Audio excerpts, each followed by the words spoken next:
Hello everyone, कैसे हो आप सब लोग। आई होप कि आप सभी बहुत अच्छे होंगे। तो आज की वीडियो में हम लोग यहाँ पर फाइनली बात करेंगे अपने फार्मास्यूटिकल जूरिस्प्रूडेंस की यूनिट नंबर 3 के बारे में, जिसमें हम यहाँ पे यूनिट 3 को कंप्लीट कवर करेंगे। अब अगर हम यहाँ पे यूनिट 3 की बात करें तो ये हमारी एक बहुत ज़्यादा इंपॉर्टेंट यूनिट हो जाती है, specially exam point of view से, क्योंकि इसके अंदर हमें बहुत सारे हमारे इंपॉर्टेंट एक्ट देखने को मिलते हैं। और उसमें भी हमारा सबसे इंपॉर्टेंट जो एक्ट हो जाता है वो हो जाता है हमारा फार्मेसी एक्ट 1948।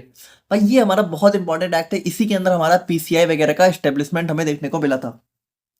तो सबसे पहले हम लोग यहाँ पर अपने फार्मेसी एक्ट को देखेंगे, उसके बाद हम लोग यहाँ पे बात करेंगे अपने medicinal and toilet preparation act के बारे में, एंड देन हम लोग यहाँ पर फाइनली डिस्कस करेंगे अपने narcotics and psychotropic substances act के बारे में। तो इन तीनों को ही हम लोग यहाँ पे आज की वीडियो में कवर करेंगे। तीनों का टाइम आप लोगों को देखने को मिल जाएगा, जो आप लोगों को देखना है आप देख लेना। बाकी इसकी जो भी नोट्स है, ठीक है, तो अगर आपने ऑलरेडी इसकी नोट्स डाउनलोड कर रखी थी तो प्लीज आप फिर से डाउनलोड कर लेना, क्योंकि ये कंप्लीटली न्यू नोट है। इसकी नोट्स हमने एक ओल्ड नोट अपलोड कर रखी थी, बट यहाँ पे ये बिल्कुल अपडेटेड नोट्स हैं, तो इसको आप दोबारा से वेबसाइट पे जाके डाउनलोड कर लेना। बाकी इसकी जो भी वीडियोज हैं वो आपको हमारी प्लेलिस्ट में देखने को मिल जाएंगी, और आप लोग कॉपी और पेन लेके बैठ जाइए और हम लोग अपना आज का वीडियो स्टार्ट करते हैं।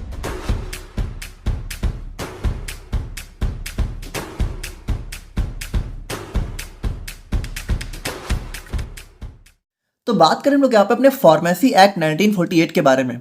तो आपको पता है जो हमारा देश है वो कब आज़ाद हुआ था भाई, 1947 में।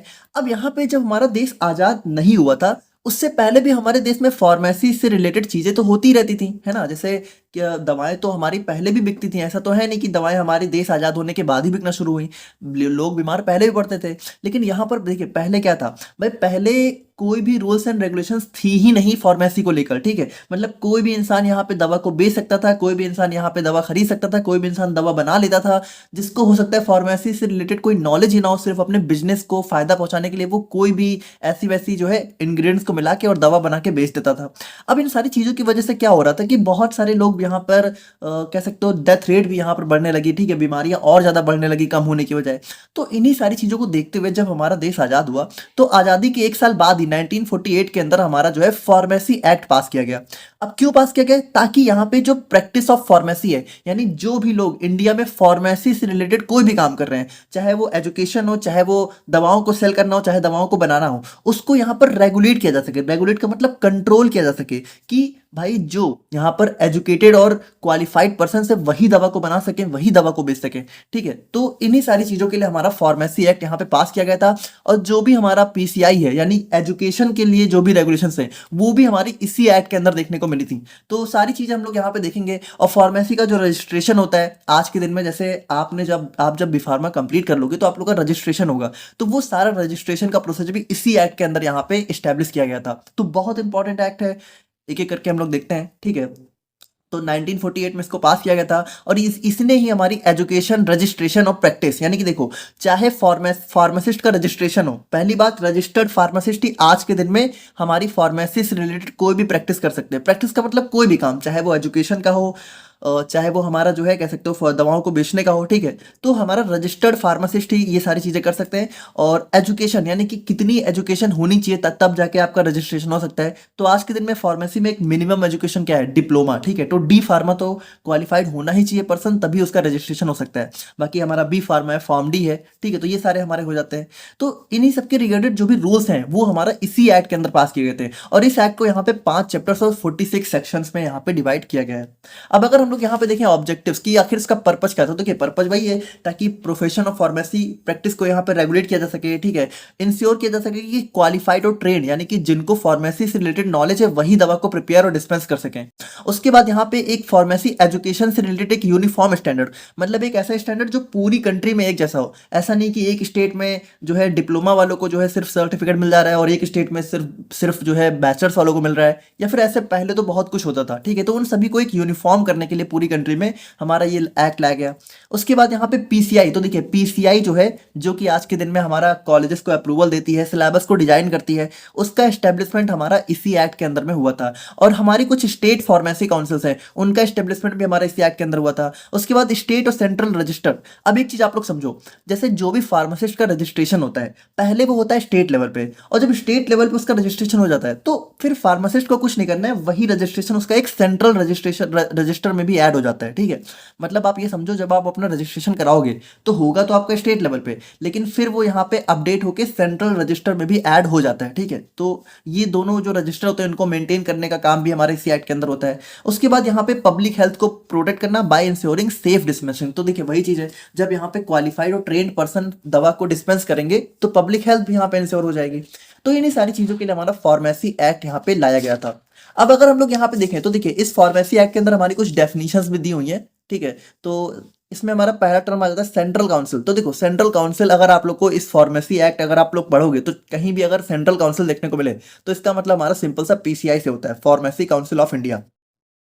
उसके बाद देखो, उसके बाद हमारा टर्म आता है स्टेट काउंसिल। अब स्टेट काउंसिल क्या होता है, जैसे हर एक स्टेट की भी ये अपनी एक काउंसिल होती है तो उसको हम लोग बोलते हैं स्टेट काउंसिल। और इसके अलावा एक और होती है ज्वाइंट स्टेट काउंसिल। देखिए अभी तो हम लोग यहाँ पे इसको बहुत डिटेल में देखेंगे, बट आप इतना समझो कि अगर कोई एक स्टेट की काउंसिल है तो वो स्टेट काउंसिल होगी, स्टेट काउंसिल ऑफ इंडिया। और अगर मान लो दो तीन स्टेट ने मिलकर एक काउंसिल यहाँ पे क्रिएट करी हुई है तो वो हमारा हो जाता है ज्वाइंट स्टेट फार्मेसी काउंसिल। इनको हमें बहुत डिटेल में देखना है, हमारे सिलेबस के अंदर ही है, अभी हम लोग देखेंगे थोड़ी देर में। सेंट्रल रजिस्टर की बात करें तो ये हमारा वो रजिस्टर होता है जहां पे जो भी फार्मासिस्ट है, ठीक है, जो भी हमारे इंडिया में फार्मेसी से रिलेटेड प्रैक्टिस कर रहे हैं उन सभी का रजिस्ट्रेशन यहाँ पे मेंटेन होता है, ठीक है। उसके बाद यहाँ पे मेडिकल प्रैक्टिशनर क्या होता है, तो भाई देखिए ये हमारे डॉक्टर होते हैं, ठीक है। Any person with medical qualification recognised by Indian law eligible for medical registration.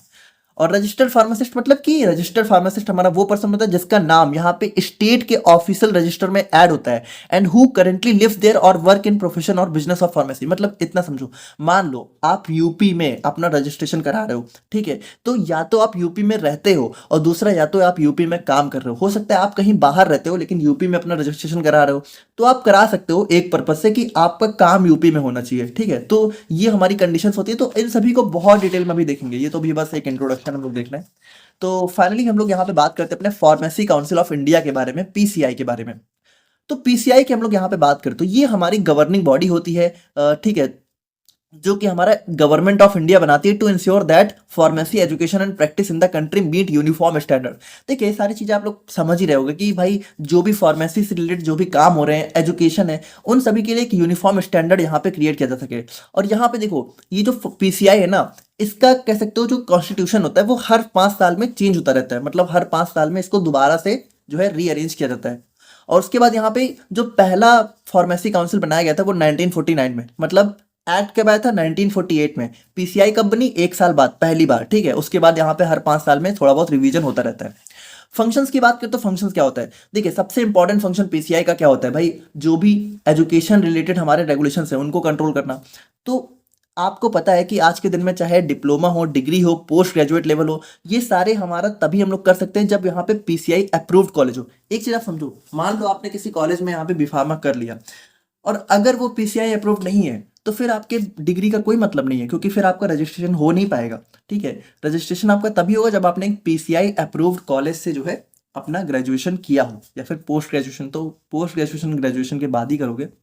उसके बाद यहाँ पे मिनिमम क्वालिफिकेशन प्रिस्क्राइब करता है कि ताकि यहाँ पे जो भी कह सकते हो कि स्टैंडर्ड होता है, तो मिनिमम क्वालिफिकेशन आज के दिन में क्या है, वही है हमारा डिप्लोमा। उसके बाद फार्मेसी कॉलेजेस को अप्रूवल देना, ठीक है, कोर्सेज को अप्रूवल देना कि कौन कौन से कोर्सेज यहाँ पर एक फार्मेसी कॉलेज में रन हो सकते हैं, तो इन सभी का अप्रूवल कौन देता है, पीसीआई तो देता है। उसके बाद सेंट्रल रजिस्टर, तो जो सेंट्रल रजिस्टर होता है उसको मेंटेन हमारा पीसीआई करता है। कोड ऑफ एथिक्स, तो यहाँ पे जो फार्मासिस्ट हैं, ठीक है, वो एक एथिकल वे में काम करें, मतलब ऐसा ना हो कि वो अनएथिकल वे में चले जाए, है ना, अपने प्रॉफिट के लिए पता चले वो दवाओं में कुछ भी एडल्ट्रेशन मिलावट करना चालू कर दें, तो एक एथिक्स होता है उसको भी यहाँ पे फ्रेम करता है। उसके बाद सेंट्रल और स्टेट गवर्नमेंट को जो भी फार्मेसी रिलेटेड मैटर्स होते हैं उनमें एडवाइस करता है। उसके बाद इंश्योर करता है uniform education and professional standard across India, यानी पूरे इंडिया में एक जैसा हमारा स्टैंडर्ड हो, एक जैसा हमारा एजुकेशन हो। मेंबर्स की बात करें तो यहाँ पे देखो हमारे 3 टाइप के मेंबर हमें पीसीआई में देखने को मिलते हैं।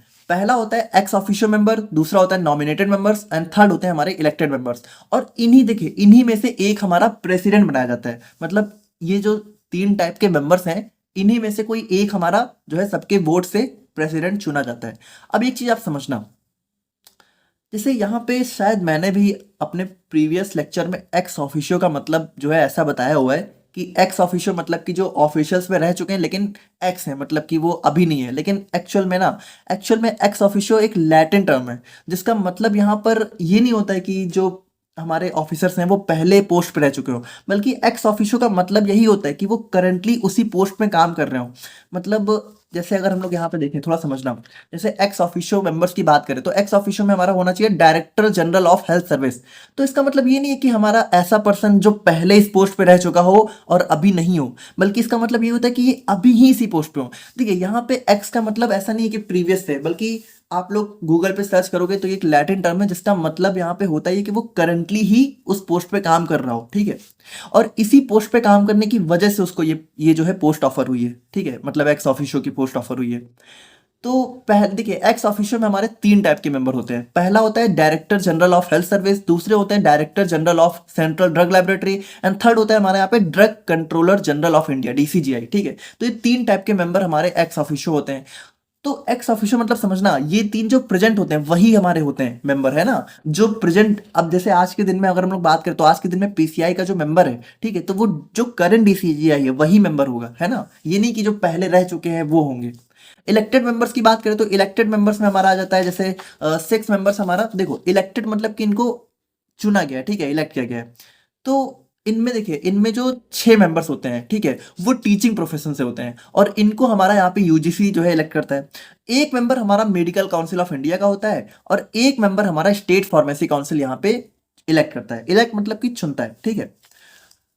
नॉमिनेटेड मेंबर्स की बात करें तो यहाँ पे देखिए, नॉमिनेटेड मेंबर्स में क्या होता है कि इनका नॉमिनेशन किया जाता है। तो 6 मेंबर्स हमारा सेंट्रल गवर्नमेंट नॉमिनेट करती है, ठीक है। एक रिप्रेजेंटेटिव हमारा यूजीसी और एआईसीटीई का होता है और एक रजिस्टर्ड फार्मासिस्ट हमारा ईच स्टेट, मतलब कि हर स्टेट का एक रजिस्टर्ड फार्मासिस्ट हमारा इसमें देखने को मिलता है, ठीक है। तो ये हमारे हो जाते हैं नॉमिनेटेड मेंबर्स। अब यहाँ पे देखिए, यहाँ पे यूजीसी और एआईसीटीई का फुल फॉर्म आप मुझे कमेंट करके बताइए, ठीक है।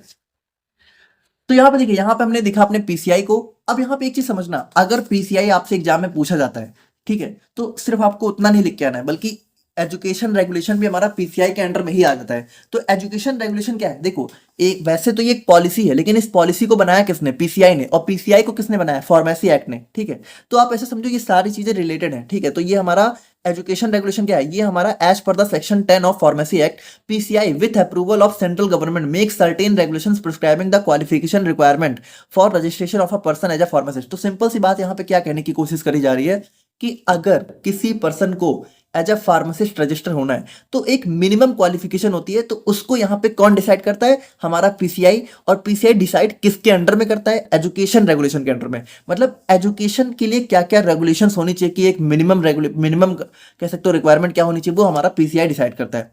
तो वही चीजें आज के दिन में अगेन हमारा मिनिमम रिक्वायरमेंट हमारा डिप्लोमा इन फार्मेसी हो जाता है। ऑब्जेक्टिव्स की बात करें तो वही चीज है कि एजुकेशन रेगुलेशन का ऑब्जेक्टिव क्या है। देखिए, एजुकेशन रेगुलेशन मतलब क्या कि एजुकेशन से रिलेटेड जो भी रेगुलेशंस हैं, और इसको मतलब कह सकते हो, देखो ये समझ लो एक लॉ है, ठीक है, बुक ऑफ रूल्स है, और इसको बनाया किसने, बनाया इसको पीसीआई ने, ठीक है, समझ लो। इसके अंदर हमारी कुछ गाइडलाइंस होती हैं। तो मिनिमम क्वालिफिकेशन की बात करें तो हमारा जो जो एजुकेशन रेगुलेशन है, ठीक है, वो हमारा डिफाइन करता है कि क्या एक मिनिमम क्वालिफिकेशन होनी चाहिए फार्मेसी स्टूडेंट्स के लिए ताकि उनका रजिस्ट्रेशन हो सके। ट्रेनिंग रिक्वायरमेंट्स की बात करें तो यहाँ पे देखो क्या होता है कि जैसे जब आप यहाँ पे डिप्लोमा कर रहे हो या फिर बैचलर्स कर रहे हो, तो वहाँ पे ना कुछ हमारी एकेडमिक और प्रैक्टिकल ट्रेनिंग भी होती है। तो उनके रिलेटेड भी जो भी रूल्स एंड रेगुलेशंस होते हैं वो इसके अंदर मेंशन होते हैं। उसके बाद इंस्टीट्यूशनल फैसिलिटीज, तो यहाँ पे देखो, जैसे कोई भी अगर यहाँ पे मान लो इंस्टीट्यूट है और वहाँ पे अगर आप लोग बी फार्म डी फार्म कुछ भी कर रहे हो, तो एक यहाँ पे सर्टेन स्टैंडर्ड होना चाहिए, तभी उसको पीसीआई का अप्रूवल मिलता है। जैसे उसके अंदर यहाँ पे वर्किंग लैब्स होनी चाहिए, अच्छे क्लासरूम्स होने चाहिए, लाइब्रेरी होनी चाहिए, सफिशिएंट यहाँ पे इक्विपमेंट्स होने चाहिए। तो ये सारी चीज़ जब एक सफिशिएंट अमाउंट में होती हैं, ठीक है, तब यहाँ पे पीसीआई का अप्रूवल मिलता है। अब आपको पता है आजकल कॉलेजेस क्या करते हैं, जब पीसीआई का अप्रूवल मिलना होता है तो वो यहाँ पे ऐसा दिखाते हैं कि सब कुछ बहुत अच्छा चल रहा है, लेकिन ज़्यादातर कॉलेजेस में क्या होता है, लैब्स वगैरह का हाल यहाँ पे बहुत बुरा होता है। तो आपके कॉलेजेस में लैब्स का कैसा हाल है, आप मुझे बताना कमेंट करके, ठीक है, लैब्स वगैरह होती हैं अच्छे से कि नहीं होती हैं। और अगर हम लोग यहाँ पे बात करें अपने एग्जामिनेशन स्टैंडर्ड के बारे में, तो भाई देखिए, पीसीआई ही हमारा क्या करता है, सब्जेक्ट को डिफाइन करता है। जैसे आपको पता होगा, हमारा पीसीआई ने क्या हुआ है, सिलेबस को चेंज करने के लिए यहाँ पे मतलब हो सकता है कि अगले साल आपका सिलेबस चेंज हो जाए, मतलब अब आपका तो नहीं होगा, जो नया बैच आएगा उसके लिए सिलेबस हो सकता है चेंज हो जाए। तो जो भी सब्जेक्ट होते हैं, जैसे अभी आप लोग जो पढ़ रहे हो, ठीक है, ये भी यहाँ पे शायद 2019 में चेंज हुआ था, इससे पहले थोड़ा बहुत सिलेबस और चेंज था। तो इन सब्जेक्ट्स को डिफाइन करना है कि सिलेबस क्या होगा, एग्जामिनेशन का फॉर्मेट क्या होगा, मिनिमम स्टैंडर्ड क्या होगा, इन सबको कौन डिफाइन करता है? हमारा पीसीआई ही डिफाइन करता है। उसके बाद अगर हम लोग यहाँ पे बात करें कि अगर मान लीजिए किसी इंस्टीट्यूट को पीसीआई का अप्रूवल लेना है, तो उसके लिए क्या क्या करना होता है? सबसे पहले उसको एप्लीकेशन फाइल करनी होती है। तो institute first apply to PCI for approval of the course, ठीक है। उसके बाद हमारा इंस्पेक्शन, तो जब पीसीआई को अप्रूवल इंस्टीट्यूशन फाइल करती है, तो पीसीआई अपने कुछ इंस्पेक्टर्स को, मतलब कि जो कि यहाँ पे पीसीआई के ऑफिसर्स होते हैं, वो यहाँ पे जाते हैं इंस्टीट्यूट का इंस्पेक्शन करने की प्रॉपर इंफ्रास्ट्रक्चर है कि नहीं है, फैसिलिटीज हैं कि नहीं है। अब अगर यहाँ पे प्रॉपर चीजें, अगर यहाँ पे पीसीआई हमारा सेटिस्फाइड होता है इंस्पेक्शन से, ठीक है, तो यहाँ पे क्या होता है, अप्रूवल को ग्रांट कर दिया जाता है। और अप्रूवल यहाँ पे फॉर्मली जो है ऑफिशियल गैजेट, मतलब कि कह सकते हो एक, देखो ऑफिशियल गैजेट मतलब एक घोषणा पत्र ऐसा समझ सकते हो, तो उसी में यहाँ पे पब्लिश करके डिक्लेयर कर दिया जाता है। और विड्रॉल, अब यहाँ पे देखो एक चीज समझना, ऐसा नहीं है कि किसी को पीसीआई का अप्रूवल मिल गया तो वो कुछ भी कर सकता है। अगर यहाँ पे पीसीआई को ऐसा लगा कि जो इंस्टीट्यूशन है वो मिनिमम स्टैंडर्ड को मेंटेन करने में फेल हो रहा है, तो पीसीआई यहाँ पे एक इश्यू नोटिस कर सकती है और अप्रूवल को विड्रॉ भी कर सकती है। तो ऐसा भी हो सकता है कि जिस कॉलेज को पीसीआई का अप्रूवल मिला हुआ हो सकता है बाद में उसका अप्रूवल यहाँ पे रद्द भी हो जाए। तो अब देखो यहाँ पे टेंशन लेने वाली बात नहीं है। अगर आपने मान लीजिए किसी कॉलेज में एडमिशन ले ही लिया है और उस टाइम वो पीसीआई अप्रूव था और बाद में अगर उसका अप्रूवल रद्द भी होता है, तो आपको यहाँ पे ऐसा नहीं होगा कि आपके साथ यहाँ पे गलत होगा, आपको यहाँ पे एक फुल अप्रूव्ड डिग्री ही मिलेगी। रिकॉग्निशन ऑफ फॉरेन क्वालिफिकेशन की अगर हम लोग यहाँ पे बात करें, तो यहाँ पे देखिए, अब जैसे कुछ कुछ लोग ऐसे भी होते हैं ना जो कि इंडिया के बजाय किसी बाहर के इंस्टीट्यूट से फार्मेसी करके आए हो। अब मान लीजिए कोई इंडियन सिटीजन है, उसने फार्मेसी की क्वालिफिकेशन जो है बाहर से करी हुई है, लेकिन अब वो चाहता है कि उसका रजिस्ट्रेशन इंडिया में हो। तो अगर जो पीसीआई है, ठीक है, तो जो भी क्वालिफिकेशन उसने इंडिया के बाहर करी हुई है, अगर पीसीआई उसको रिकॉग्नाइज करता है, जैसे पीसीआई के कुछ रूल्स एंड रेगुलेशंस होते हैं, अगर उसके अंडर में होता है, तो वो यहाँ पे क्या होता है, उसका क्वालिफिकेशन को अगर वो रिकॉग्नाइज करती है, तो यहाँ पे उसका रजिस्ट्रेशन इंडिया में हो जाता है। अब ये चीज समझना थोड़ा सा, कि अब मान लो देखो यहाँ पे हमने क्या देखा कि कोई इंडियन सिटीजन है और उसने बाहर से किया हो, वो इंडिया में रजिस्ट्रेशन जाता हो। लेकिन अब मान लो कोई फॉरेन सिटीजन है, ठीक है, मतलब कोई विदेशी है, मान लो कोई अमेरिका का बंदा है, अब उसने अमेरिका के किसी कॉलेज से यहाँ पे फार्मेसी करी हुई है, अब वो चाहता है कि वो इंडिया में आके प्रैक्टिस करे। तो इंडिया में उसको रजिस्ट्रेशन मिल सकता है, लेकिन किस कंडीशन में? अगर अगर कोई इंडियन सिटीजन इंडिया में फार्मेसी करके अमेरिका में भी रजिस्ट्रेशन पा सकता है। मतलब देखो यहाँ पे वही चीज है कि अगर यहाँ पे जो दूसरा कंट्री है वो भी यहाँ पे अलाउ करता है इंडिया के सिटीजन को अपने अंदर अपने यहाँ रजिस्टर होने के लिए, तो इंडिया भी यहाँ पे उस कंट्री के सिटीजन को अपने यहाँ रजिस्टर करने के लिए अलाउ कर सकती है। मतलब ये बिल्कुल बराबरी का खेल होता है, आप अलाउ करोगे तो हम भी अलाउ करेंगे। और उसके बाद हमारा फाइनली हम लोग थोड़ा सा बात करें अपने सेंट्रल रजिस्टर के बारे में, तो अभी इसको हम लोग और डिटेल में देखेंगे।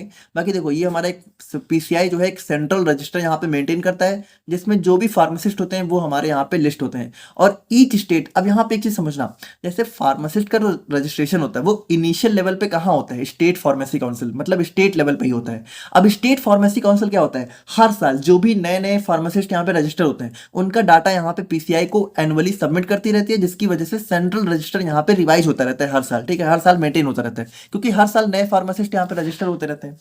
तो ये हमारा हो जाता है एजुकेशन रेगुलेशन। और अगर हम लोग यहाँ पे बात करें अपने स्टेट फार्मेसी काउंसिल के बारे में, तो यहाँ पे देखिए आप लोग का सिलेबस दे रखा है topic state pharmacy, state and joint state pharmacy council. तो यहाँ पे एक चीज समझना, स्टेट फार्मेसी काउंसिल अगर हम लोग बहुत सिंपली समझें तो इतना समझो कि स्टेट लेवल पे जो फार्मेसी काउंसिल है वो स्टेट फार्मेसी काउंसिल। और यहाँ पे कभी कभी क्या होता है कि दो तीन स्टेट आपस में भी मिलके कुछ फार्मेसी काउंसिल बना लेते हैं, तो वो हो गया जॉइंट स्टेट फार्मेसी काउंसिल। तो कुछ खास नहीं है, जैसे ये भी हमारा फार्मेसी एक्ट के अंदर स्टेब्लिश हुआ था, ठीक है, और ये हमारा कह सकते हो फार्मेसी की जो प्रैक्टिस है स्टेट लेवल पे उनको यहाँ पे कंट्रोल करता है, कि अपने स्टेट में यहाँ पे जो भी फार्मेसी से रिलेटेड जो भी रूल्स एंड रेगुलेशंस हैं उनको रेगुलेट करने का काम हमारा स्टेट फार्मेसी काउंसिल करता है। मतलब आप ये समझो कि हमारा जो है पीसीआई के साथ मिलके ही काम करता है ना। और उसके बाद यहाँ पे इसको इसको जो है हमारा स्टेट गवर्नमेंट यहाँ पे कॉन्स्टिट्यूट करती है, ठीक है, अंडर सेक्शन 19 के थ्रू। और उसके बाद यहाँ पे ये इंश्योर करता है कि जो फार्मेसी है, ठीक है, वही चीज़ सेफली एथिकली हो, है ना, अकॉर्डेंस विद नेशनल स्टैंडर्ड हो। अब अगर हम लोग यहाँ पे अपने स्टेट फार्मेसी काउंसिल के कंपोजिशन की बात करके, मतलब इसके अंदर हमें कौन कौन से मेंबर्स देखने को मिलते हैं, तो इसमें भी हमारे 3 टाइप के मेंबर हो जाते हैं, इलेक्टेड, नॉमिनेटेड, एक्स ऑफिशियो। तो देखिए इलेक्टेड में क्या होता है, 6 मेंबर्स हमारा जो है रजिस्टर्ड फार्मासिस्ट, मतलब ऐसे समझो बाई एंड फ्रॉम का क्या मतलब है कि पहली बात, जैसे मान लो स्टेट है, ठीक है, मान लो यूपी है। अब यूपी में हमारे बहुत सारे रजिस्टर्ड फार्मासिस्ट हैं, तो इन्हीं मतलब मान लेते एग्जाम्पल के लिए, वैसे तो बहुत ज़्यादा है, पर मान लेते 100 रजिस्टर्ड फार्मासिस्ट हैं, ठीक है। तो अब ये 100 में से ही क्या होगा, ये 100 ही जो है अपने अंदर से किन्हीं 6 को यहाँ पे क्या करते हैं, इलेक्ट करते हैं, यानी by and from the registered pharmacist with in that state. जैसे यूपी की स्टेट फार्मेसी काउंसिल अगर मान लीजिए है, तो यूपी की स्टेट फार्मेसी काउंसिल में जो 6 मेंबर्स होंगे, वो वो यूपी के जितने रजिस्टर्ड फार्मासिस्ट हैं उन्हीं के वोट से यहाँ पे बनाए जाते हैं। मतलब अब सभी तो नहीं इन्वॉल्व होते हैं, पर जितने भी इन्वॉल्व होते हैं उन्हीं में से कोई 6 यहाँ पे सेलेक्ट होता है, और ठीक है, और उन्हीं के द्वारा होता है, समझ रहे हो ना। 6 रजिस्टर्ड फार्मासिस्ट होने भी चाहिए, और इनको सेलेक्ट कौन करता है, सेलेक्ट भी हमारे रजिस्टर्ड फार्मासिस्ट ही करते हैं, मतलब खुद ही में से हमारे 6 लोग यहाँ पे सेलेक्ट किए जाते हैं। और 1 मेंबर हमारा यहाँ पे medical council of the state से सेलेक्ट होता है। तो यहाँ पे भी वही चीज़ है कि medical council of the state से जो भी रजिस्टर्ड हमारे कह सकते हो मेंबर्स होते हैं, ठीक है, तो उन्हीं में से कोई एक मेंबर हमारा इलेक्ट होता है इलेक्टेड मेंबर्स में। तो ये हमारा हो गया इलेक्टेड मेंबर्स। अब नॉमिनेटेड मेंबर्स की बात करें तो 5 मेंबर्स हमारी स्टेट गवर्नमेंट यहाँ पे नॉमिनेट करती है। और एक्स ऑफिशियो की बात करें तो एक्स ऑफिशियो में पहला होता है chief administrative medical officer of the state, दूसरा होता है government analyst nominated by the state government, and third होता है officer incharge of drug control organisation of the state, ठीक है। तो ये हमारे हो जाते हैं स्टेट फार्मेसी काउंसिल के मेंबर्स। और अगर हम लोग यहाँ पे बात करें ज्वाइंट स्टेट फार्मेसी काउंसिल के बारे में, एक चीज समझना, दोनों के फंक्शंस यहाँ पे बिल्कुल सेम होते हैं, ठीक है। ज्वाइंट स्टेट फार्मेसी काउंसिल का सेम फंक्शन होता है। इसको बनाया क्यों जाता है, जैसे आपको पता है इंडिया में सारे स्टेट एक जैसे नहीं है, कुछ कुछ स्टेट यहाँ पे बहुत बड़े हैं, थोड़े बहुत डेवलप्ड है। जैसे यूपी इंडिया का सबसे बड़ा स्टेट है, ठीक है। तो अब यूपी को कोई ज़रूरत नहीं है जॉइंट स्टेट फार्मेसी काउंसिल की, लेकिन कुछ कुछ स्टेट हमारे इंडिया में ऐसे भी हैं जो कि बहुत ही छोटे लेवल पे हैं, ठीक है।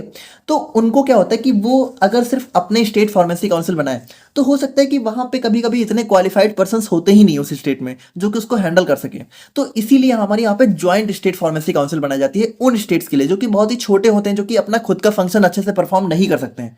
तो वहाँ पे 2-3 स्टेट मिलकर एक फार्मेसी काउंसिल बनाते हैं जो कि उस स्टेट की निगरानी करती है। तो एक जॉइंट स्टेट फार्मेसी काउंसिल हमारी तब बनती है जब 2 या 2 से ज्यादा स्टेट एग्री होते हैं एक शेयर कॉमन फार्मेसी काउंसिल बनाने के लिए। और यहाँ पे देखिए जो भी स्टेट फार्मेसी काउंसिल है उसी के फंक्शन ये भी परफॉर्म करता है, मतलब इसका कोई एक्स्ट्रा अलग से फंक्शन नहीं है, ठीक है। But serves multiple state together, specially useful when individual state are small और हैव फीवर रजिस्टर्ड फार्मासिस्ट। तो वही चीज है ना, जब हमारा कोई स्टेट छोटा होगा तो वहां पे हमारा थोड़ा सा ज्यादा काम आता है। अब इसके कॉन्स्टिट्यूशन की बात करें तो इलेक्टेड मेंबर्स में हमारे 3 से 5 मेंबर होते हैं। तो यहाँ पे भी वही चीज है, ठीक है, कि जितने भी पार्टिसिपेटिंग स्टेट है उन सभी के अंदर जितने भी रजिस्टर्ड फार्मासिस्ट हैं उनमें से कोई 3 या 5 लगभग मेंबर सेलेक्ट किए जाते हैं, और एक मेंबर हमारा इन्हीं स्टेट की मेडिकल काउंसिल से सेलेक्ट किया जाता है। समझ लो ना, मान लो 3 स्टेट मिलकर बना रहे हैं, तो इन तीनों के जो रजिस्टर्ड फार्मासिस्ट है अब इनमें से सेलेक्ट किया जाएगा 3 से 5, और इन तीनों के जो मेडिकल रजिस्टर्ड हमारे पर्सन है उनमें से कोई एक हमारा यहाँ पे सेलेक्ट किया जाएगा। नॉमिनेटेड की बात करें तो इन्हीं जितने, देखो यहाँ पे अब पूरे पार्टिसिपेटिंग स्टेट्स में होगा, समझ रहे हो। तो यहाँ पे नॉमिनेटेड की भी बात करें तो हमारा जो है 2 से 4 मेंबर होंगे, जिसमें से कम हाफ के पास यहाँ पे डिग्री या डिप्लोमा होना चाहिए। और एक्स ऑफिशियो की बात करें तो हमारा, अब एक्स ऑफिशियो में देखो, एक्स ऑफिशियो में यहाँ पे एक एक नहीं होता है, बल्कि जितने भी पार्टिसिपेटिंग स्टेट हैं, जैसे मान लो 3 स्टेट है तो तीनों के जो चीफ एडमिनिस्ट्रेटिव मेडिकल ऑफिसर हैं वो यहाँ पे मेंबर होंगे, तीनों के जो गवर्नमेंट एनालिस्ट हैं वो यहाँ पे मेंबर होंगे, और तीनों के जो ऑफिसर इंचार्ज हैं वो यहाँ पे मेंबर होंगे, ठीक है। तो ये हमारा हो जाता है constitution of joint state pharmacy council.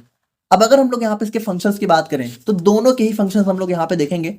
तो देखिए फंक्शंस क्या होता है, स्टेट और ज्वाइंट स्टेट फार्मेसी काउंसिल का काम होता है एलिजिबल फार्मासिस्ट को रजिस्टर करना, सबसे इंपॉर्टेंट फंक्शन यही है, ठीक है, रजिस्ट्रेशन का।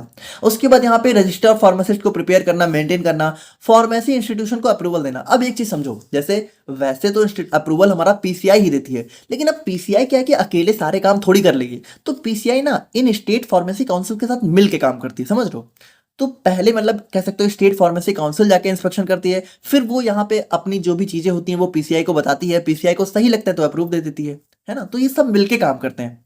उसके बाद यहाँ पे रजिस्टर्ड फार्मा इंश्योर करती है कि सिर्फ रजिस्टर्ड फार्मासिस्ट यहाँ पे मेडिसिन को डिस्पेंस करे, ठीक है। फार्मासिस्ट को चेक करती है कि वो प्रॉपर प्रैक्टिस कर रहे हैं, लॉ के साथ यहाँ पे मिलजुल के काम कर रहे हैं कि नहीं कर रहे हैं। उसके बाद रेगुलर अपडेट को देना, ठीक है, पीसीआई में अगर कोई करेक्शन है तो उसको देना। उसके बाद यहाँ पे अगर मान लो कोई भी फार्मासिस्ट है उसने कोई मिसकंडक्ट किया, यानी कि कोई गलत बिहेवियर किया है, या फिर यहाँ पे क्या होता है रजिस्ट्रेशन को रिन्यूअल भी कराना होता है लगभग हर 5 साल में, मतलब कुछ कुछ स्टेट में डिफरेंट होता है, लेकिन लगभग मान के चलो हर 5 साल में रजिस्ट्रेशन को रिन्यू कराना होता है। तो अगर किसी ने रिन्यूअल नहीं कराया तो उसका नेम भी यहाँ पे रिमूव हो जाता है। उसके बाद यहाँ पे जो भी इलेक्शंस होते हैं, भाई देखिए काउंसिल मेंबर्स को सिलेक्ट करने के लिए क्या होता है, नॉमिनेशन होता है, इलेक्शन होता है। तो उन सभी के लिए यहाँ पे कह सकते हो हमारा इलेक्शंस को कंडक्ट भी हमारा यही फार्मेसी काउंसिल करती हैं, स्टेट और जॉइंट स्टेट। तो यहाँ पे हमने देखा अपने joint state and state pharmacy council को, और अब हम लोग यहाँ पे फाइनली बात करते हैं अपने रजिस्ट्रेशन ऑफ फार्मासिस्ट के बारे में। तो ये भी हमारा एक बहुत इंपॉर्टेंट टॉपिक हो जाता है, और इसको थोड़ा सा ध्यान से समझना, ठीक है, क्योंकि आपके बहुत काम आने वाला है, आपको भी रजिस्ट्रेशन कराना ही है एक दिन। तो देखो, फार्मेसी एक्ट हमारा यहाँ पे एक लीगल फ्रेमवर्क यहाँ पे प्रोवाइड करता है रजिस्ट्रेशन के लिए, ठीक है। और रजिस्ट्रेशन इंश्योर करता है कि सिर्फ क्वालिफाइड और कॉम्पिटेंट, मतलब कि जो लायक हों, जिनके अंदर क्षमता हो, है ना, फार्मेसी से रिलेटेड प्रैक्टिस करने की। प्रैक्टिस मतलब कि काम, देखो प्रैक्टिस मतलब क्या, फार्मेसी से रिलेटेड जो भी काम है। पर्पज ऑफ रजिस्ट्रेशन की बात करें तो हमारा वही चीज़ है कि हमारा मेंटेन करना प्रोफेशनल रजिस्टर, ठीक है भाई। रजिस्ट्रेशन का पर्पज क्या होता है, एक प्रोफेशनल रजिस्टर को मेंटेन करना, इंश्योर करना कि सिर्फ रजिस्टर पर्सन ही यहाँ पे कंपाउंड प्रिपेयर और डिस्पेंस कर सके मेडिसिन को, स्टैंडर्ड ऑफ फार्मेसी को रेगुलेट करना, पब्लिक को यहाँ पे अनक्वालिफाइड पर्सन से प्रोटेक्ट करना, क्योंकि भाई रजिस्ट्रेशन होगा तो क्वालिफाइड होगा, और अगर किसी का रजिस्ट्रेशन नहीं है मतलब वो अनक्वालिफाइड है। अब यहाँ पे एक चीज बहुत ध्यान से समझना, यहाँ पे हमारा आता है टाइप्स ऑफ रजिस्टर। तो यहाँ पे हमारे दो टाइप के रजिस्टर हमारे फार्मेसी पीसीआई ने यहाँ पे कह सकते हो रिकॉग्नाइज किए हैं। अब एक चीज समझना, कई लोगों को क्या होता है, बल्कि इवन मुझे भी मेरे कॉलेज के टीचर्स ने ऐसा पढ़ाया था कि पहले जो रजिस्ट्रेशन होता है वो फर्स्ट रजिस्टर में होता है, और उसके बाद फाइनल रजिस्ट्रेशन हमारा सबसीक्वेंट रजिस्टर में होता है। लेकिन एक्चुअल में ऐसा कुछ नहीं है। फर्स्ट रजिस्टर क्या क्या मतलब था, थोड़ा ध्यान से समझना। जैसे इंडिया जब यहाँ पे जब जस्ट आज़ाद ही हुआ था, ठीक है, तो वहाँ पे क्या था भाई, पीसीआई जो है इतनी, मतलब कह सकते हो पीसीआई का गठन कब हुआ है, 1949 के आसपास हुआ है। लेकिन 1949 से पहले भी तो हमारे बहुत सारे लोग थे जो कि फार्मेसी से रिलेटेड प्रैक्टिस कर रहे थे ना। तो अब जो लोग ऑलरेडी प्रैक्टिस कर रहे थे, अब उस टाइम ऐसा तो था नहीं, उस टाइम ज़्यादा ऐसा रूल्स एंड रेगुलेशंस नहीं था कि बी फार्मा डिप्लोमा ही होना चाहिए। तो मान लो जो लोग ऑलरेडी फार्मेसी से रिलेटेड प्रैक्टिस कर रहे हैं, दुकानों पे दवाइयाँ बेच रहे हैं, तो उनको एकदम से हम लोग हटा तो नहीं सकते। अब बहुत सारे लोगों के पास क्वालिफिकेशन नहीं थी, लेकिन फिर भी जैसे कुछ मिनिमम उनके पास कुछ तो होना चाहिए ना। तो यहाँ पे क्या था, देखो फर्स्ट रजिस्टर का मतलब ये था कि ये तब बनाया गया था जब pharmacy state pharmacy council first time यहाँ पे कॉन्स्टिट्यूट करी गई थी। ऐसे समझना, फर्स्ट रजिस्टर ना ये हमारा करंट रजिस्टर नहीं है, बल्कि ये हिस्ट्री का रजिस्टर है। मतलब आप ये समझो, इसमें वो वाले फार्मासिस्ट रजिस्टर हुए थे जो कि एजुकेशन रेगुलेशन के आने से पहले प्रैक्टिस कर रहे थे। मतलब यहाँ पे समझ लो, इंडिया जब आज़ाद नहीं हुआ था उससे पहले भी जो लोग प्रैक्टिस कर रहे थे उनका रजिस्ट्रेशन हमारा इस फर्स्ट रजिस्टर में हुआ था। मतलब ये हमारा एक हिस्ट्री का रजिस्टर है, और ये हमारा कह सकते हो इसमें भी हमारी कुछ रिक्वायरमेंट थी, तो उसको हम लोग देखेंगे। बाकी आप लोग समझ गए ना कि ये हमारा ऐसा नहीं है कि आज के दिन में फर्स्ट रजिस्टर की कोई वैल्यू नहीं है, ये हमारा हिस्ट्री का रजिस्टर है, ठीक है, जिसमें पहले के फार्मासिस्ट यहाँ पे रजिस्टर थे। और इसका हैंडलिंग यहाँ पे हमारा रजिस्ट्रेशन ट्राइब्यूनल करता है, ठीक है। तो रजिस्ट्रेशन ट्राइब्यूनल मतलब कह सकते हो एक ऑर्गेनाइजेशन हमारी फॉर स्टेट गवर्नमेंट यहाँ पे अपॉइंट करती है, ठीक है। मतलब ट्राइब्यूनल का मतलब एक अधिकरण होता है, तो हिंदी आप लोग इतना समझ नहीं पाओगे, बट आप समझो कि एक ऑर्गेनाइजेशन यहाँ पे बनाती है स्टेट गवर्नमेंट, और वही यहाँ पे इसको हैंडल करता है। और यहाँ पे ये उन सभी पर्सन्स को यहाँ पे इंक्लूड करता है जो कि यहाँ पे फार्मेसी प्रैक्टिस कर रहे थे before the act came into force. यानी समझो, फार्मेसी एक्ट जब नहीं आया था तब भी जो लोग यहाँ पे फार्मेसी प्रैक्टिस कर रहे थे, तो उनके रजिस्ट्रेशन के लिए जो रूल्स एंड रेगुलेशन थे उनको यहाँ पे फर्स्ट रजिस्टर में यहाँ पे बनाया गया था, ठीक है। और उनको यहाँ पे फर्स्ट रजिस्टर में जो है रजिस्टर किया गया था। तो अगर हम लोग यहाँ पे देखें कि उस टाइम क्या क्या क्वालिफिकेशन थी, तो भाई देखिए उस टाइम भी, ठीक है, जब फार्मेसी एक्ट नहीं भी, मतलब फार्मेसी एक्ट आने के बाद ही रजिस्ट्रेशन स्टार्ट हुआ है, लेकिन जो लोग फार्मेसी एक्ट आने के पहले से प्रैक्टिस कर रहे थे, तो अगर उनको रजिस्ट्रेशन होना था तो क्या क्या क्वालिफिकेशन होनी चाहिए। पहली बात तो वो 18 साल के होने चाहिए। दूसरी बात कि जिस स्टेट में वो रजिस्ट्रेशन करा रहे हैं उस स्टेट में या तो वो रह रहे हो या तो उनका बिजनेस हो, यानी या तो वो उस स्टेट में काम कर रहे हो। अब क्वालिफिकेशन की बात करें तो यहाँ पे देखो, यहाँ पे उस टाइम क्या था, उस टाइम इतना क्वालिफिकेशन जो है पीक पे नहीं था। तो अगर मान लो कोई पर्सन है, ठीक है, अगर उसकी फार्मेसी में डिग्री या डिप्लोमा है तब तो वो बिल्कुल क्वालिफाइड है। लेकिन अगर मान लो ये डिग्री या डिप्लोमा फार्मेसी के बजाय फार्मास्यूटिकल केमिस्ट्री में भी है, क्योंकि भाई हमारी दवाओं में मेन क्या होता है, केमिस्ट्री होती है, ठीक है। तो अगर केमिस्ट्री की फील्ड में भी फार्मास्यूटिकल केमिस्ट्री मतलब दवाओं से रिलेटेड केमिस्ट्री में भी अगर उसने मान लो डिग्री या डिप्लोमा ले रखा है, तब भी वो यहाँ पे एलिजिबल होता था। अब मान लो ये सारी चीजें नहीं है, तो अगर मान लो किसी के पास केमिस्ट एंड ड्रगिस्ट का डिप्लोमा है तब भी वो यहाँ पे रजिस्टर हो सकता था। एक चीज समझो, आज के दिन में ऐसा नहीं हो सकता। आज के दिन में आप सिर्फ तभी रजिस्टर हो सकते हो जब आपने कम से कम डी फार्मा किया हो, लेकिन पहले ऐसा नहीं था। पहले अगर किसी ने मान लो केमिस्ट एंड ड्रगिस्ट में डिप्लोमा लिया है, वो भी रजिस्टर हो सकता था। मान लो किसी ने कोई फॉरेन क्वालिफिकेशन करी हुई है जो कि पीसीआई से अप्रूव है, तो भी वहां पे वो रजिस्टर हो जाएगा। अब यहाँ पे इंपॉर्टेंट चीज क्या है, मान लो किसी ने बीफार्मा डिफार्मा कुछ किया ही नहीं है, उसने एक नॉर्मल सी डिग्री ले रखी है, मान लो किसी ने बीए बीएससी की डिग्री ले रखी है, लेकिन यहाँ पे कम से कम उसको 3 साल का एक्सपीरियंस हो कंपाउंडिंग और डिस्पेंसिंग में, यानी कि कम से कम 3 साल से वो फार्मेसी की फील्ड में दवाओं को कंपाउंड कर रहा हो, डिस्पेंस कर रहा हो, तो भी वहां पे उसको जो है रजिस्ट्रेशन मिल जाता था। लेकिन आज के दिन में क्या ऐसा हो सकता है? नहीं हो सकता। आज के दिन में अगर सोचो कि कोई पर्सन है, ठीक है, वो बिना पढ़े लिखे दवाओं को बेच रहा है, और फिर वो सोचे कि मेरे पास 5 साल का एक्सपीरियंस है और मुझे रजिस्ट्रेशन मिल जाए, तो उसको नहीं मिलेगा। लेकिन पहले मिल जाता था, ठीक है। मतलब पहले क्या, जब एकदम हमारा एक्ट आया हुआ था, तो फर्स्ट रजिस्टर में ऐसे लोग यहाँ पे रजिस्टर हो गए थे जिन्होंने मान लो डिप्लोमा नहीं भी किया हुआ है, बैचलर नहीं भी किया हुआ है। और उसके बाद मान लो अगर किसी के पास यूनिवर्सिटी के, मतलब मान लो किसी के पास कोई डिग्री ही नहीं है, लेकिन फिर भी उसके पास 5 साल का एक्सपीरियंस है। अगर डिग्री है तो सिर्फ 3 साल के एक्सपीरियंस पर भी रजिस्ट्रेशन हो जाता था, लेकिन अगर मान लो डिग्री नहीं है तो 5 साल का अगर मिनिमम एक्सपीरियंस है तो भी यहाँ पे उसका रजिस्ट्रेशन हो जाता था। तो ये हमारा फर्स्ट रजिस्टर की क्वालिफिकेशंस थी।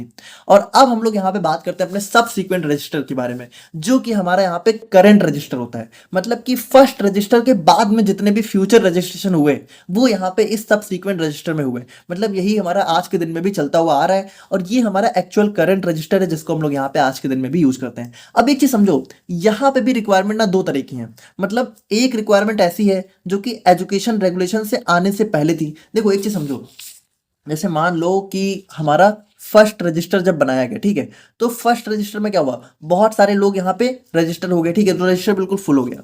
अब यहाँ पे क्या बनाया गया, सब सीक्वेंट रजिस्टर। अब सब सीक्वेंट रजिस्टर भी जब बनाया गया ना, तो ये हमारा एजुकेशन रेगुलेशन से आने से पहले ही बनाया गया था। तो एक चीज समझो, इसमें भी जो रिक्वायरमेंट है वो 2 तरह की है। एक, जब हमारा एजुकेशन रेगुलेशन नहीं आया था, तो जब एजुकेशन रेगुलेशन नहीं आया था ना, तो यहाँ पे कह सकते हो वही सारी क्वालिफिकेशन थी जो कि फर्स्ट रजिस्टर में मेंशन है। मतलब सबसीक्वेंट में भी हमारे वो सारे लोग ऐड हो सकते थे जो कि यहाँ पे फर्स्ट रजिस्टर में जो भी, मतलब कह सकते हो, मतलब ये सारी जो क्वालिफिकेशन है अगर किसी के पास है तो बाद मतलब वो सबसीक्वेंट रजिस्टर में भी ऐड हो सकता था। लेकिन कब, जब एजुकेशन रेगुलेशन नहीं आई थी। आज के दिन में एजुकेशन रेगुलेशन आ चुकी है। अब यहाँ पे अगर हम लोग करंट, मतलब करंट रिक्वायरमेंट की बात करें, तो आप ये समझो ये है आपकी रिक्वायरमेंट। मतलब आज के दिन में आप अगर रजिस्ट्रेशन कराना चाहते हो तो आपके पास क्या होना चाहिए, सबसे पहली बात 18 साल के हो, दूसरी बात या तो उस स्टेट में रह रहे हो या तो प्रैक्टिस कर रहे हो।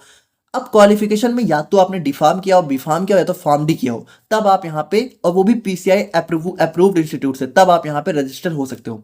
और या फिर यहाँ पे मान लो आप, ठीक है, पहली बात देखो ये सारी चीजें होंगी तभी आप किसी स्टेट में रजिस्टर होगे। अब मान लो आप जो है एमपी में, ठीक है, मध्य प्रदेश में आप जो है रजिस्टर हो, और आप यहाँ पे मान लो यूपी में रजिस्ट्रेशन करना चाहते हो, बंगाल में कहीं भी रजिस्ट्रेशन करना चाहते हो, तो वहां पे अगर आप ऑलरेडी किसी स्टेट में रजिस्टर हो तो दूसरे स्टेट में आप बहुत इजीली रजिस्टर हो जाओगे। तो ये हमारी रिक्वायरमेंट्स होती हैं, ठीक है। आई होप कि आप लोग यहाँ पे समझ पाए होंगे।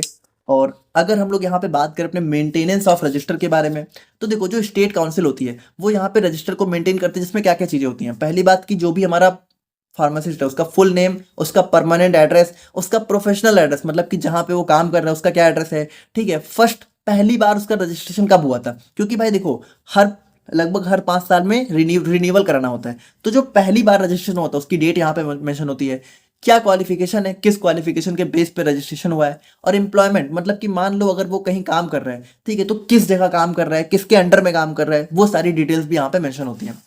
Renewal and removal of name की बात करें तो यहाँ पे देखिए रिन्यूअल का मतलब क्या है कि लगभग हर 5 साल में एक बार रिन्यूअल कराना होता है रजिस्ट्रेशन का, और इसके लिए कुछ फीस भी सबमिट करनी होती है। अब मान लो अगर जो फार्मासिस्ट है, ठीक है, तो उसका नेम यहाँ पे रजिस्ट्रेशन से रिमूव भी हो सकता है। किस किस कंडीशन पे, पहली बात अगर उसने रिन्यूअल फीस नहीं पे करी, दूसरी बात अगर यहाँ पे उसका नाम किसी एरर की वजह से एंटर हो गया, तीसरी बात कि अगर उसने कोई भी प्रोफेशनल मिसकंडक्ट किया, यानी कि कोई भी गलत बिहेवियर अगर किया, ठीक है, और वो यहाँ पे पीसीआई या फिर स्टेट फार्मेसी काउंसिल की नज़र में आया तो उसका रजिस्ट्रेशन यहाँ पे रद्द हो सकता है।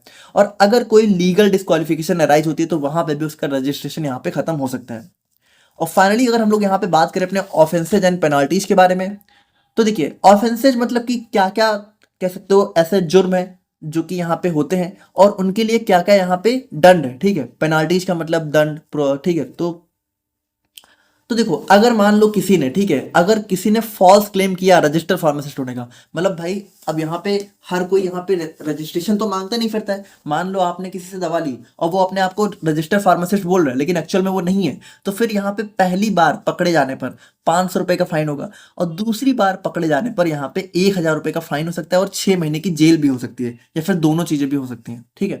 डिस्पेंसिंग, अगर मान लो वही चीज है कि अगर कोई अनरजिस्टर्ड पर्सन यहाँ पे दवा को डिस्पेंस कर रहा है, तो वहां पे उसको 6 महीने की जेल या फिर 1000 का फाइन, या फिर दोनों चीजें हो सकती हैं।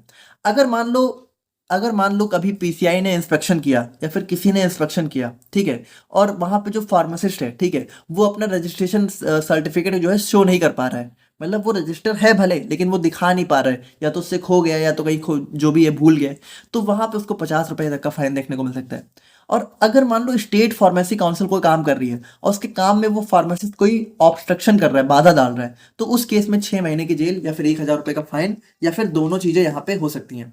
तो ये था हमारे यहाँ पे फार्मेसी एक्ट 1948। आई होप कि आप लोग समझ गए होंगे। और अब हम लोग यहाँ पे बात करते हैं अपने medicinal and toilet preparation act के बारे में।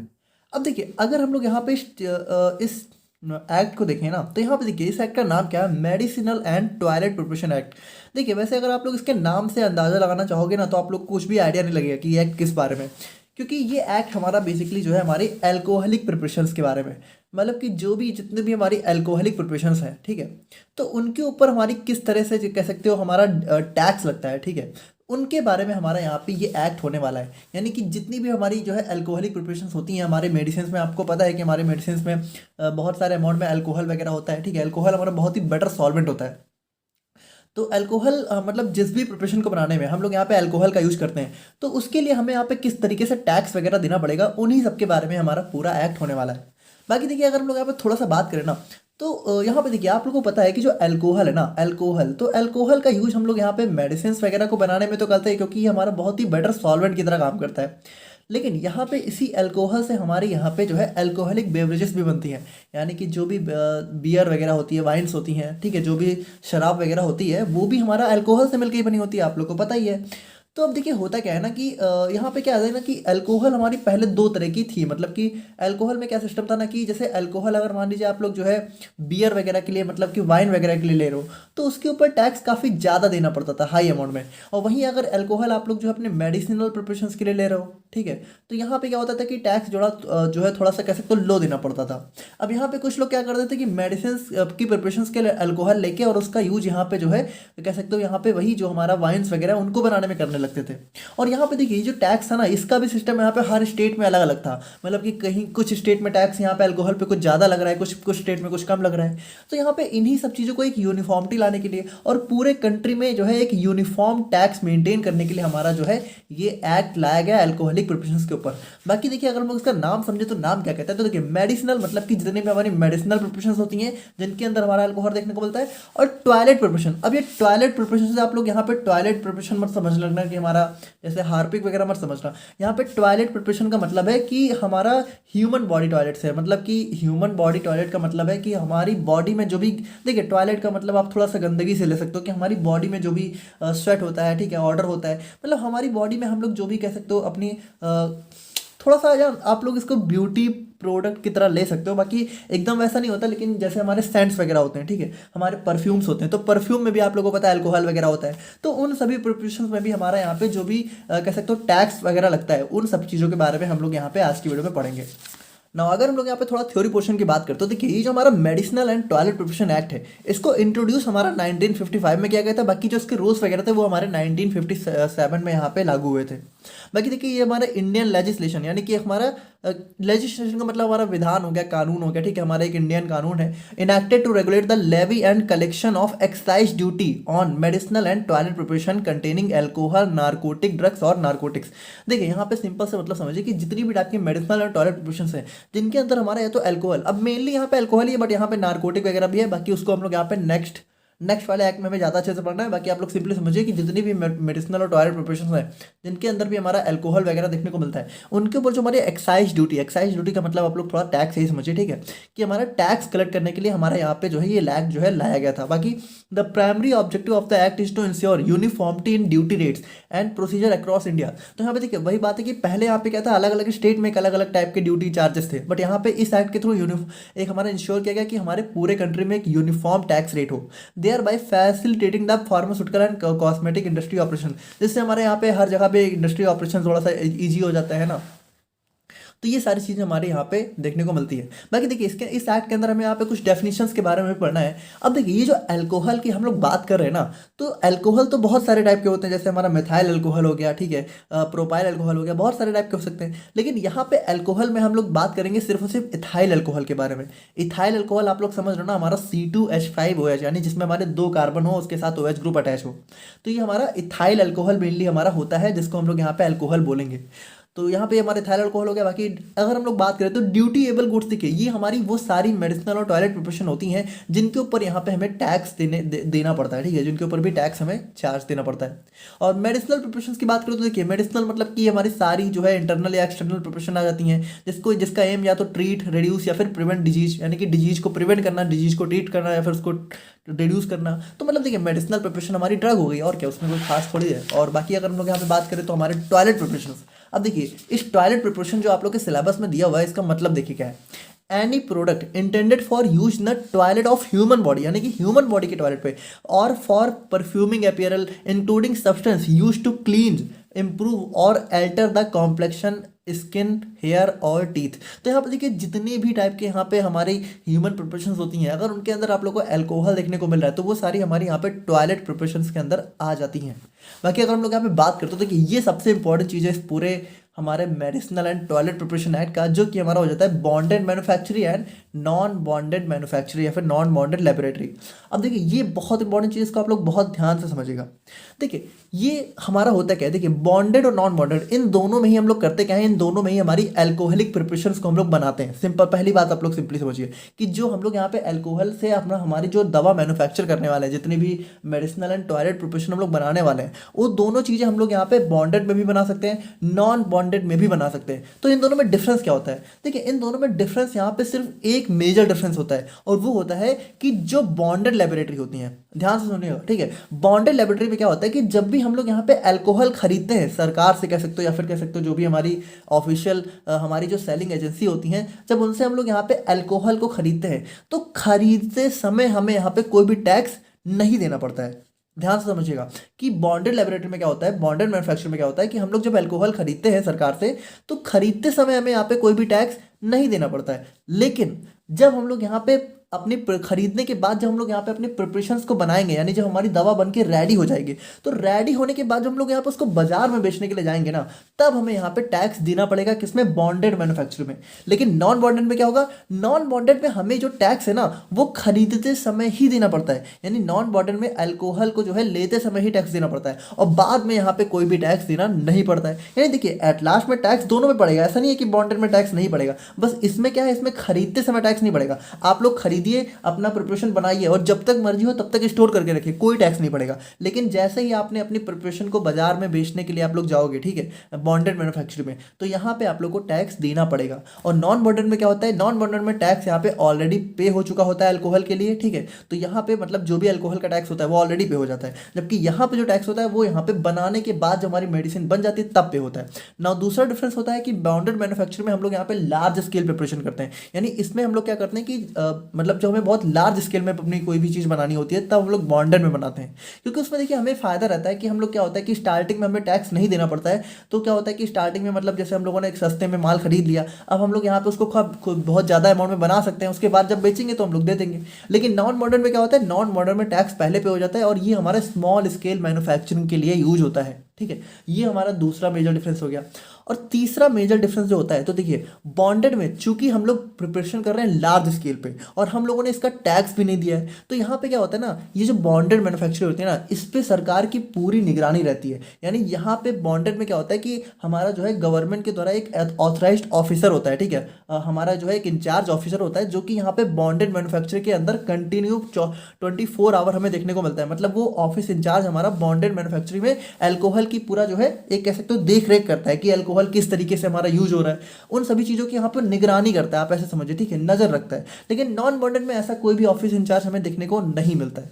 तो हम लोगों ने देखा बॉन्डेड और नॉन बॉन्डेड में डिफरेंस। पहला डिफरेंस कि बॉन्डेड में हम लोग यहाँ पे जो है खरीदते समय पे नहीं करते हैं, जब हमें बेचना होता है सामान तब पे करते हैं टैक्स। इसमें नॉन बॉन्डेड में क्या होता है, हम लोग टैक्स पहले ही पे कर देते हैं। बॉन्डेड में क्या होता है, हमें यहाँ पे एक हमारा ऑफिस इंचार्ज देखने को मिलता है। नॉन बॉन्डेड में किसी भी तरह का कोई ऑफिस इंचार्ज नहीं होता है। बॉन्डेड में हमारी large scale manufacturing, non bonded में स्मॉल स्केल मैन्युफैक्चरिंग। बस यही हमारा इसके अंदर मेजर डिफरेंस होता है और ये हमारा बहुत इंपॉर्टेंट है क्योंकि अभी हम लोग यहाँ पे इन दोनों को काफ़ी डिटेल में देखेंगे, तब आप लोगों को समझ, इसलिए आप लोगों को इसकी समझ होनी चाहिए।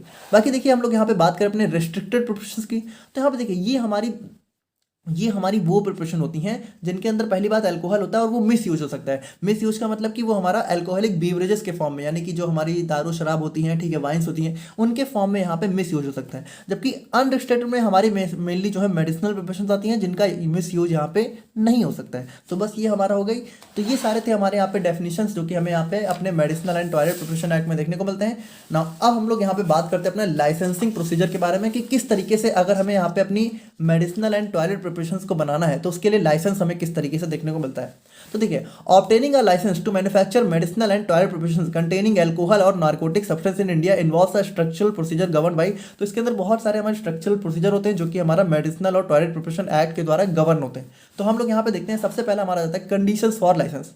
तो कंडीशंस देखिए क्या होते हैं भाई। कंडीशंस हमारा सबसे पहली जो मेजर कंडीशन है कि अगर किसी को यहाँ पे मेडिसिनल एंड टॉयलेट प्रिपरेशन के लिए लाइसेंस चाहिए तो उसके पास यहाँ पे ड्रग्स एंड कॉस्मेटिक्स एक्ट के अंदर सबसे पहले लाइसेंस होना ही चाहिए। यानी जो नॉर्मल लाइसेंस होता है ड्रग्स एंड कॉस्मेटिक्स एक्ट का, ड्रग्स को प्रिपेयर करने के लिए, वो उसके पास पहले से होना चाहिए, तभी उसको यहाँ पे हमारा जो है मेडिसिनल एंड टॉयलेट प्रिपरेशन के लिए लाइसेंस मिल सकता है।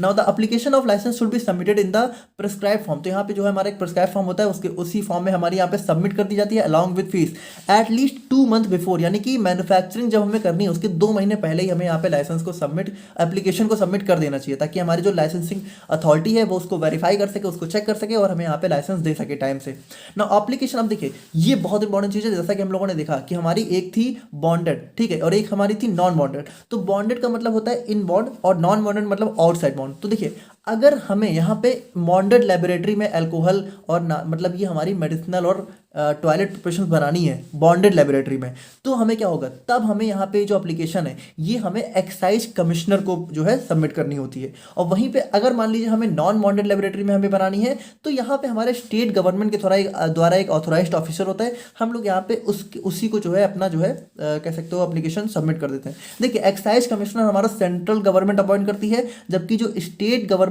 जो ऑथराइज्ड ऑफिसर होते हैं ये वाले हमारे स्टेट गवर्नमेंट अपॉइंट करती है। तो देखिए एक्साइज कमिश्नर हमारा बहुत ज़्यादा बड़े होते हैं क्योंकि ये हमारे सेंट्रल गवर्नमेंट के द्वारा अपॉइंट किए जाते हैं, ठीक है।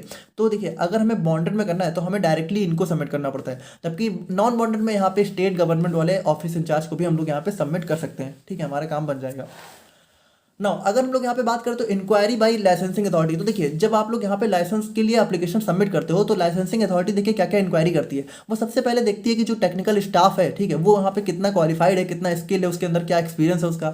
दूसरा यहाँ पे कौन कौन से इक्विपमेंट्स, नेसेसरी इक्विपमेंट्स हैं कि नहीं है बॉन्डेड या फिर नॉन बॉन्डेड लेबोरेटरी में। उसके बाद यहाँ पे जो अप्लीकेंट है, यानी कि जो भी जिसने भी लाइसेंस को अप्लाई किया है, हमारा लाइसेंसी है, उसकी फाइनेंशियल स्टेबिलिटी कैसी है। यानी कि देखिए वो जो हमारी अल्कोहलिक प्रिपरेशंस हैं वो उनको अच्छे से बना पाएगा कि नहीं बना पाएगा, और यहाँ पे मतलब आगे चल के अगर कोई प्रॉब्लम होती है तो उनको मैनेज कर पाएगा, बियर कर पाएगा, कि उसकी फाइनेंशियल स्टेबिलिटी भी यहाँ पे चेक की जाती है। और फिर हमारे यहाँ पे लास्ट में जो है इवैल्यूएशन ऑफ बिल्डिंग, यानी कि जिस हमारी कह सकते हो जिस भी बिल्डिंग में हमारा ये सारी चीज़ें होनी है उसको भी यहाँ पे इवैल्यूएट किया जाता है कि वो हमारा कह सकते हो अल्कोहलिक प्रिपरेशन बनाने लायक है कि नहीं है। तो ये सारी चीज़ें हम लोग यहाँ पे चेक करते हैं कि प्रॉपर उसमें जो है स्टोरेज वगैरह सब चीज़ें हैं कि नहीं है। ना अगर हम लोग यहाँ पे बात करें अपने डिटेल्स इन एप्लीकेशन के बारे में, यानी कि जो भी एप्लीकेशन सबमिट होती है उसमें क्या क्या डिटेल देखने को मिलती है, तो उसमें सबसे पहले हमारा नेम और एड्रेस होता है एप्लीकेंट का। अब अगर एप्लीकेंट की कोई फर्म है, ठीक है, तो उसमें जो भी पार्टनर्स हैं उनका नाम और एड्रेस भी हमें देखने को मिलता है। और अगर हमारी कोई कंपनी है मान लीजिए, ठीक है, तो कंपनी में जितने भी डायरेक्टर्स हैं, मैनेजर्स हैं, मैनेजिंग एजेंट्स हैं, और जो कंपनी का रजिस्ट्रेशन नंबर है, वो सभी चीज़ें मेंशन करनी पड़ती है। और उसके बाद जहाँ भी मैन्युफैक्चरिंग होनी है उस प्लेस का जो है नाम और जगह जो है एड्रेस मेंशन करना पड़ता है, ठीक है। उसके बाद हमारा यहाँ पे कितना कैपिटल यहाँ पे अमाउंट इन्वेस्ट करने वाले उसको भी यहाँ पे जो है मेंशन करना होता है। और उसके बाद यहाँ पे list and description of equipments, जितने भी इक्विपमेंट है, ठीक है, और यहाँ पे maximum allowable alcohol storage quantity, ये सारी चीज़ें हम लोग यहाँ पे मेंशन करते हैं। उसके बाद यहाँ पे the kind and number of licence held by applicant, और यहाँ पे देखिए उसने ड्रग्स एंड कॉस्मेटिक्स एक्ट के अंदर कितने नंबर ऑफ लाइसेंस यहाँ पे अब हमारे एप्लीकेंट ने ऑलरेडी ले रखे हैं, वो सारी चीज़ें। उसके बाद यहाँ पे कब हमें प्रोडक्शन स्टार्ट करनी है, उसके एक अप्रोक्सीमेट डेट, ये सारी चीज़ें हमें यहाँ पे मेंशन करनी पड़ती हैं अपने लाइसेंसिंग में, ठीक है। तो देखिए ये था हमारे यहाँ पे लाइसेंसिंग प्रोसीजर। और अब हम लोग यहाँ पे बात करते हैं अपने manufacturing inbound and outside bound के बारे में। तो यहाँ पे देखिए अभी तक हम लोगों ने देखा अपने लाइसेंस को, तो लाइसेंस देखिए लगभग दोनों का सेम ही होता है, चाहे इनबाउंड के लिए चाहे आउटसाइड बाउंड के लिए। बाकी आप लोग को पता ही है कि इनबाउंड के लिए लाइसेंस हम लोग यहाँ पे मतलब एप्लीकेशन हम लोग यहाँ पे अपने कमिश्नर को सबमिट करते हैं, और यहाँ पे जो नॉन बॉन्डेड होते हैं उसके लिए हमारे यहाँ पे कुछ नॉर्मल ऑफिस इंचार्ज होते हैं, ठीक है। तो यहाँ पे देखिए अगर हम लोग बात करें ना कि अगर मान लीजिए हमें यहाँ पे बॉन्डेड लेबोरेटरी में अपनी मैन्युफैक्चरिंग करनी है, जहाँ पे हम लोग यहाँ पे टैक्स को ऑलरेडी पे नहीं करते हैं, बाद में पे करते हैं, जब हमें हमारी प्रिपरेशन रेडी हो जाती है टैक्स तब पे करते हैं। अगर उस टाइप की लेबोरेटरी में मतलब कि लार्ज स्केल में हमें प्रिपरेशन करनी है, तो उसके लिए क्या क्या रिक्वायरमेंट होनी चाहिए और कौन कौन से स्टेप्स होते हैं, तो उसको हम लोग देखते हैं। तो देखिए अगर हम लोग बात करें तो manufacturing in bond refers to the process of manufacturing medicinal and toilet preparation act under conditions that exempt them from excise duty until they are remove from bonded warehouse. यानी कि देखिए यहाँ पे हमारी जो है एक्साइज ड्यूटी से छूट मिल जाती है, कब तक, जब तक कि यहाँ पे वो बॉन्डेड वेयर हाउस से रिमूव नहीं होते, मतलब कि जब तक यहाँ पे गोदाम से बेचने के लिए नहीं जाते हैं, सेल होने के लिए नहीं जाते, तब तक यहाँ पे हमारी ड्यूटी से छूट मिलती है। नाउ आइडियल रिक्वायरमेंट्स की बात करें तो इसमें देखिए हमारा सबसे जो हमारी बॉन्डेड लेबोरेटरी उसमें क्या क्या चीज़ें होनी चाहिए, तो उसमें एक प्रॉपर जो है सेपरेट स्पिरिट स्टोर होना चाहिए। स्पिरिट हमारा अल्कोहल ही होता है, ठीक है, तो स्पिरिट स्टोर मतलब कि हमारे यहाँ पे अल्कोहल को रखने के लिए एक प्रॉपर अलग से स्टोर होना चाहिए। और दूसरा यहाँ पे हमारा रूम होना चाहिए मैन्युफैक्चरिंग ऑफ मेडिसिनल प्रिपरेशन के लिए, फिर हमारा रूम होना चाहिए फिनिश प्रोडक्ट की स्टोरेज के लिए, फिर हमारा रूम होना चाहिए जो है टॉयलेट प्रिपरेशन की स्टोरेज और मैन्युफैक्चरिंग के लिए। उसके बाद यहाँ पे देखिए सबसे इंपॉर्टेंट चीज़, जैसा कि मैंने आप लोगों को स्टार्टिंग में बताया कि जो बॉन्डेड लेबोरेटरी होती है ना, उस पर हमें यहाँ पे एक प्रॉपर ऑफिस इंचार्ज देखने को मिलता है, ठीक है, जो कि कंटिन्यू हमारे उन्हीं लेबोरेटरी या फिर कह सकते हो उन्हीं मैन्युफैक्चरिंग यूनिट में रहता है ना, वो हमारा प्रॉपर देख रेख करते हैं कि हमारा अल्कोहल किस तरह से यूज हो रहा है। तो उनके लिए प्रॉपर एकोमोडेशन यानी उनके लिए प्रॉपर सुख सुविधा, ठीक है, मतलब जो भी चीज़ें उनको रिक्वायर्ड है, उनको जो भी नेसेसरी फर्नीचर है, मतलब उनके लिए एक प्रॉपर जो है हमें यहाँ पे मेंटेन करना पड़ता है, उनके रहने खाने की चीज़ें देखने की पड़ती है ना, हमारे जो भी मैन्युफैक्चरर है उसको। और उसके बाद every room should bear a board indicating room and serial number, तो हर रूम में एक बोर्ड होना चाहिए जिसमें रूम और सीरियल नंबर लिखा हो, ठीक है। उसके बाद हमारा सिंक होना चाहिए, वॉश बेसिन होना चाहिए जो कि हमारा लेबोरेटरी के जनरल ड्रेनेज से कनेक्ट हो, यानी कि जहाँ से हमारे सारी चीज़ें जो है हमारा सारा वेस्ट जो है बाहर जाता हो। उसके बाद सबसे इंपॉर्टेंट चीज़ कि देखिए जो हमारी बॉन्डेड लेबोरेटरी है ना, उसमें सिर्फ एक एंट्री का गेट होना चाहिए। ऐसा नहीं हो कि उसमें एंट्री के लिए बहुत सारे गेट हैं, एक ही एंट्री का गेट होना चाहिए, और उसी एंट्री पे हमारा यहाँ पे ऑफिस इंचार्ज देखने को मिलता है, ताकि वो यहाँ पे नज़र रख सके कि उसमें कौन कौन यहाँ पे पर्सन एंट्री कर रहा है और किसको यहाँ पे एंट्री देनी है कि नहीं देनी है, वो सभी चीज़ें हमारा ऑफिस इंचार्ज तय करता है, ठीक है, अलाउ करता है। And one door to each compartment हो, जितने भी कंपार्टमेंट है या फिर उसके रूम हमारे लेबोरेटरी में उसके उनमें भी सारा एक ही डोर होना चाहिए। Now no alteration in bonded premises shall be made without excise commissioner permission. तो यहाँ पे देखिए जो हमारा एक्साइज कमिश्नर होते हैं, ठीक है, जो हमारा सबसे बड़े अधिकारी होते हैं, ठीक है, सेंट्रल गवर्नमेंट के द्वारा वाले, तो उनसे जो है परमिशन लिए बिना, ठीक है, कोई भी चेंजेस हमें यहाँ पे प्रेमिसेस मतलब हमारे वही बिल्डिंग जिसके अंदर हम लोग यहाँ पे मैन्युफैक्चरिंग करते हैं, ठीक है, तो उसमें हमें कोई भी चेंजेस नहीं करने चाहिए बिना परमिशन के। All vessels intended to hold final preparation should bear distinctive serial number and packing capacity. तो जितने भी हमारे वेसल यानी कि जो भी हमारा कह सकते हो जो भी हमारा फाइनल जो है वेसल होने वाला है, ठीक है, जिसमें हम लोग यहाँ पे अपने प्रिपरेशन को पैक करने वाले हैं, तो उनका एक अलग अलग सीरियल नंबर मेंशन होना चाहिए उसमें, और यहाँ पे उनकी क्या पैकिंग कैपेसिटी है, ये सारी चीज़ें हमारी यहाँ पे मेंशन होनी चाहिए ना। अगर हम लोग यहाँ पे बात करें तो स्टेप्स की बात करें तो यहाँ पे देखिए हमारे मैन्युफैक्चरिंग के लिए कुछ स्टेप्स होते हैं। अब चाहो तो आप लोग यहाँ पे इनको सिर्फ नाम लिख के चले आना, लेकिन अगर ये लॉन्ग में आ सकता है तो आप लोग यहाँ पे इनका प्रॉपर हम लोग यहाँ पे अभी एक एक करके देखेंगे। तो उसमें देखिए सिंपल से स्टेप है, जैसे सबसे पहला स्टेप होता है हमारा मैन्युफैक्चरिंग में कि सबसे पहले हम लोग यहाँ पे स्पिरिट को ऑब्टेन करते हैं स्पिरिट वेयर हाउस से। स्पिरिट वेयर हाउस का मतलब गोदाम वगैरह हो गया। तो यहाँ पे देखिए जो हमारे सरकारी गोदाम होते हैं, यानी कि सबसे पहले हमें स्पिरिट चाहिए होगा ना, तो सबसे पहले सरकारी गोदाम से हम लोग यहाँ पे अपने स्पिरिट को लेके आते हैं और उसी टाइम हमें यहाँ पे जो भी एप्लीकेशन वगैरह है, मतलब कि हमारे जो है जो भी वेयर हाउस का जो भी इंचार्ज है उसको सबमिट करनी पड़ती है, ठीक है। और यहाँ पे देखिए क्या होता है, यहीं पे होता है, देखिए स्पिरिट वेयर हाउस से ही हम लोग स्पिरिट लाते हैं, चाहे वो नॉन बॉन्डेड हो चाहे बॉन्डेड हो। बस बॉन्डेड में क्या होता है कि जब हम लोग लाते हैं तो हमें टैक्स नहीं देना पड़ता है, जबकि नॉन बॉन्डेड में हमें यहीं इसी टाइम टैक्स दे देना पड़ता है। जबकि यहाँ पे बॉन्डेड वाले में क्या होगा, हम लोग डायरेक्टली ले आएंगे, हमें कोई टैक्स देना नहीं पड़ेगा ना। उसके बाद हमारा क्या होगा, हम लोग यहाँ पे वेरीफाई करेंगे और स्टोर करेंगे हमारा जो भी स्पिरिट रिसीव हुआ है। और उसके बाद यहाँ पे क्या होगा, देखिए अभी जो स्पिरिट रिसीव हुआ ना उसको हम लोग यहाँ पे क्या करेंगे, देखिए अभी हम लोगों ने हमारे गोदाम से, ठीक है, हमारे गोदाम से नहीं सरकारी गोदाम से स्पिरिट को मंगाया। अब इस स्पिरिट को ना हम लोग यहाँ पे कह सकते हो जो मैन्युफैक्चरिंग यूनिट का जो गोदाम है या फिर कह सकते हो स्पिरिट स्टोर जो अलग से बना हुआ है, अब उसमें लाके स्टोर करेंगे, ठीक है ना। उसके बाद क्या होगा, उसके बाद हम लोग यहाँ पे क्या करेंगे, स्पिरिट को स्टोर करेंगे ना, स्टोरेज ऑफ। उसके बाद क्या होगा, देखिए उसके बाद issue of spirit from store to manufacturer. अब देखिए बहुत इंपॉर्टेंट चीज़ है कि सबसे पहले हम लोगों ने क्या किया, सबसे पहले हम लोगों ने सरकारी गोदाम से स्पिरिट को जो है ऑब्टेन किया और उसके बाद इसको हम लोगों ने यहाँ पे जो भी मैन्युफैक्चरिंग यूनिट है उसके स्पिरिट स्टोर में ला के रख दिया। अब क्या होगा, अब जब हमें फाइनली जो हमारी दवा है जब बनानी होगी, तब अब इस स्पिरिट स्टोर से हम लोग यहाँ पे स्पिरिट को लाएंगे और हमारी मैन्युफैक्चरिंग यूनिट में लेके जाएंगे। देखिए स्पिरिट स्टोर भी हमारी मैन्युफैक्चरिंग यूनिट में ही होगा, लेकिन यहाँ पे आप समझिए कि ये हमारा एक अलग सा स्टोर होता है। तो वहाँ से हम लोग यहाँ पे जहाँ पे एक्चुअल में मैन्युफैक्चरिंग हो रही होती है वहाँ तक स्पिरिट जब ले जाना होता है तो यहाँ से हमें निकालना होता है। और देखिए यहाँ से निकालने के लिए ना हमें यहाँ पे अपने ऑफिस इंचार्ज से परमिशन लेनी पड़ती है, यानी ऑफिस इंचार्ज यहाँ पे स्पिरिट स्टोर के पास कह सकते हो निगरानी रखता है, देखभाल करता है कह सकते हो इन सब चीज़ों की, कि हमारा यहाँ पे अगर हम लोग स्पिरिट ले रहे हैं तो हमें यहाँ पे ऑफिस इंचार्ज से जो है परमिशन लेनी पड़ती है। और उसके बाद क्या होता है, जब हमारा फाइनल प्रोडक्ट बन जाता है तो उसकी हम लोग स्टोरेज कर देते हैं और स्टोरेज के बाद क्या होता है, हम लोग यहाँ पे उसको इशू कर देते हैं, मतलब कि अपना बाहर जो है सेल वगैरह करने के लिए।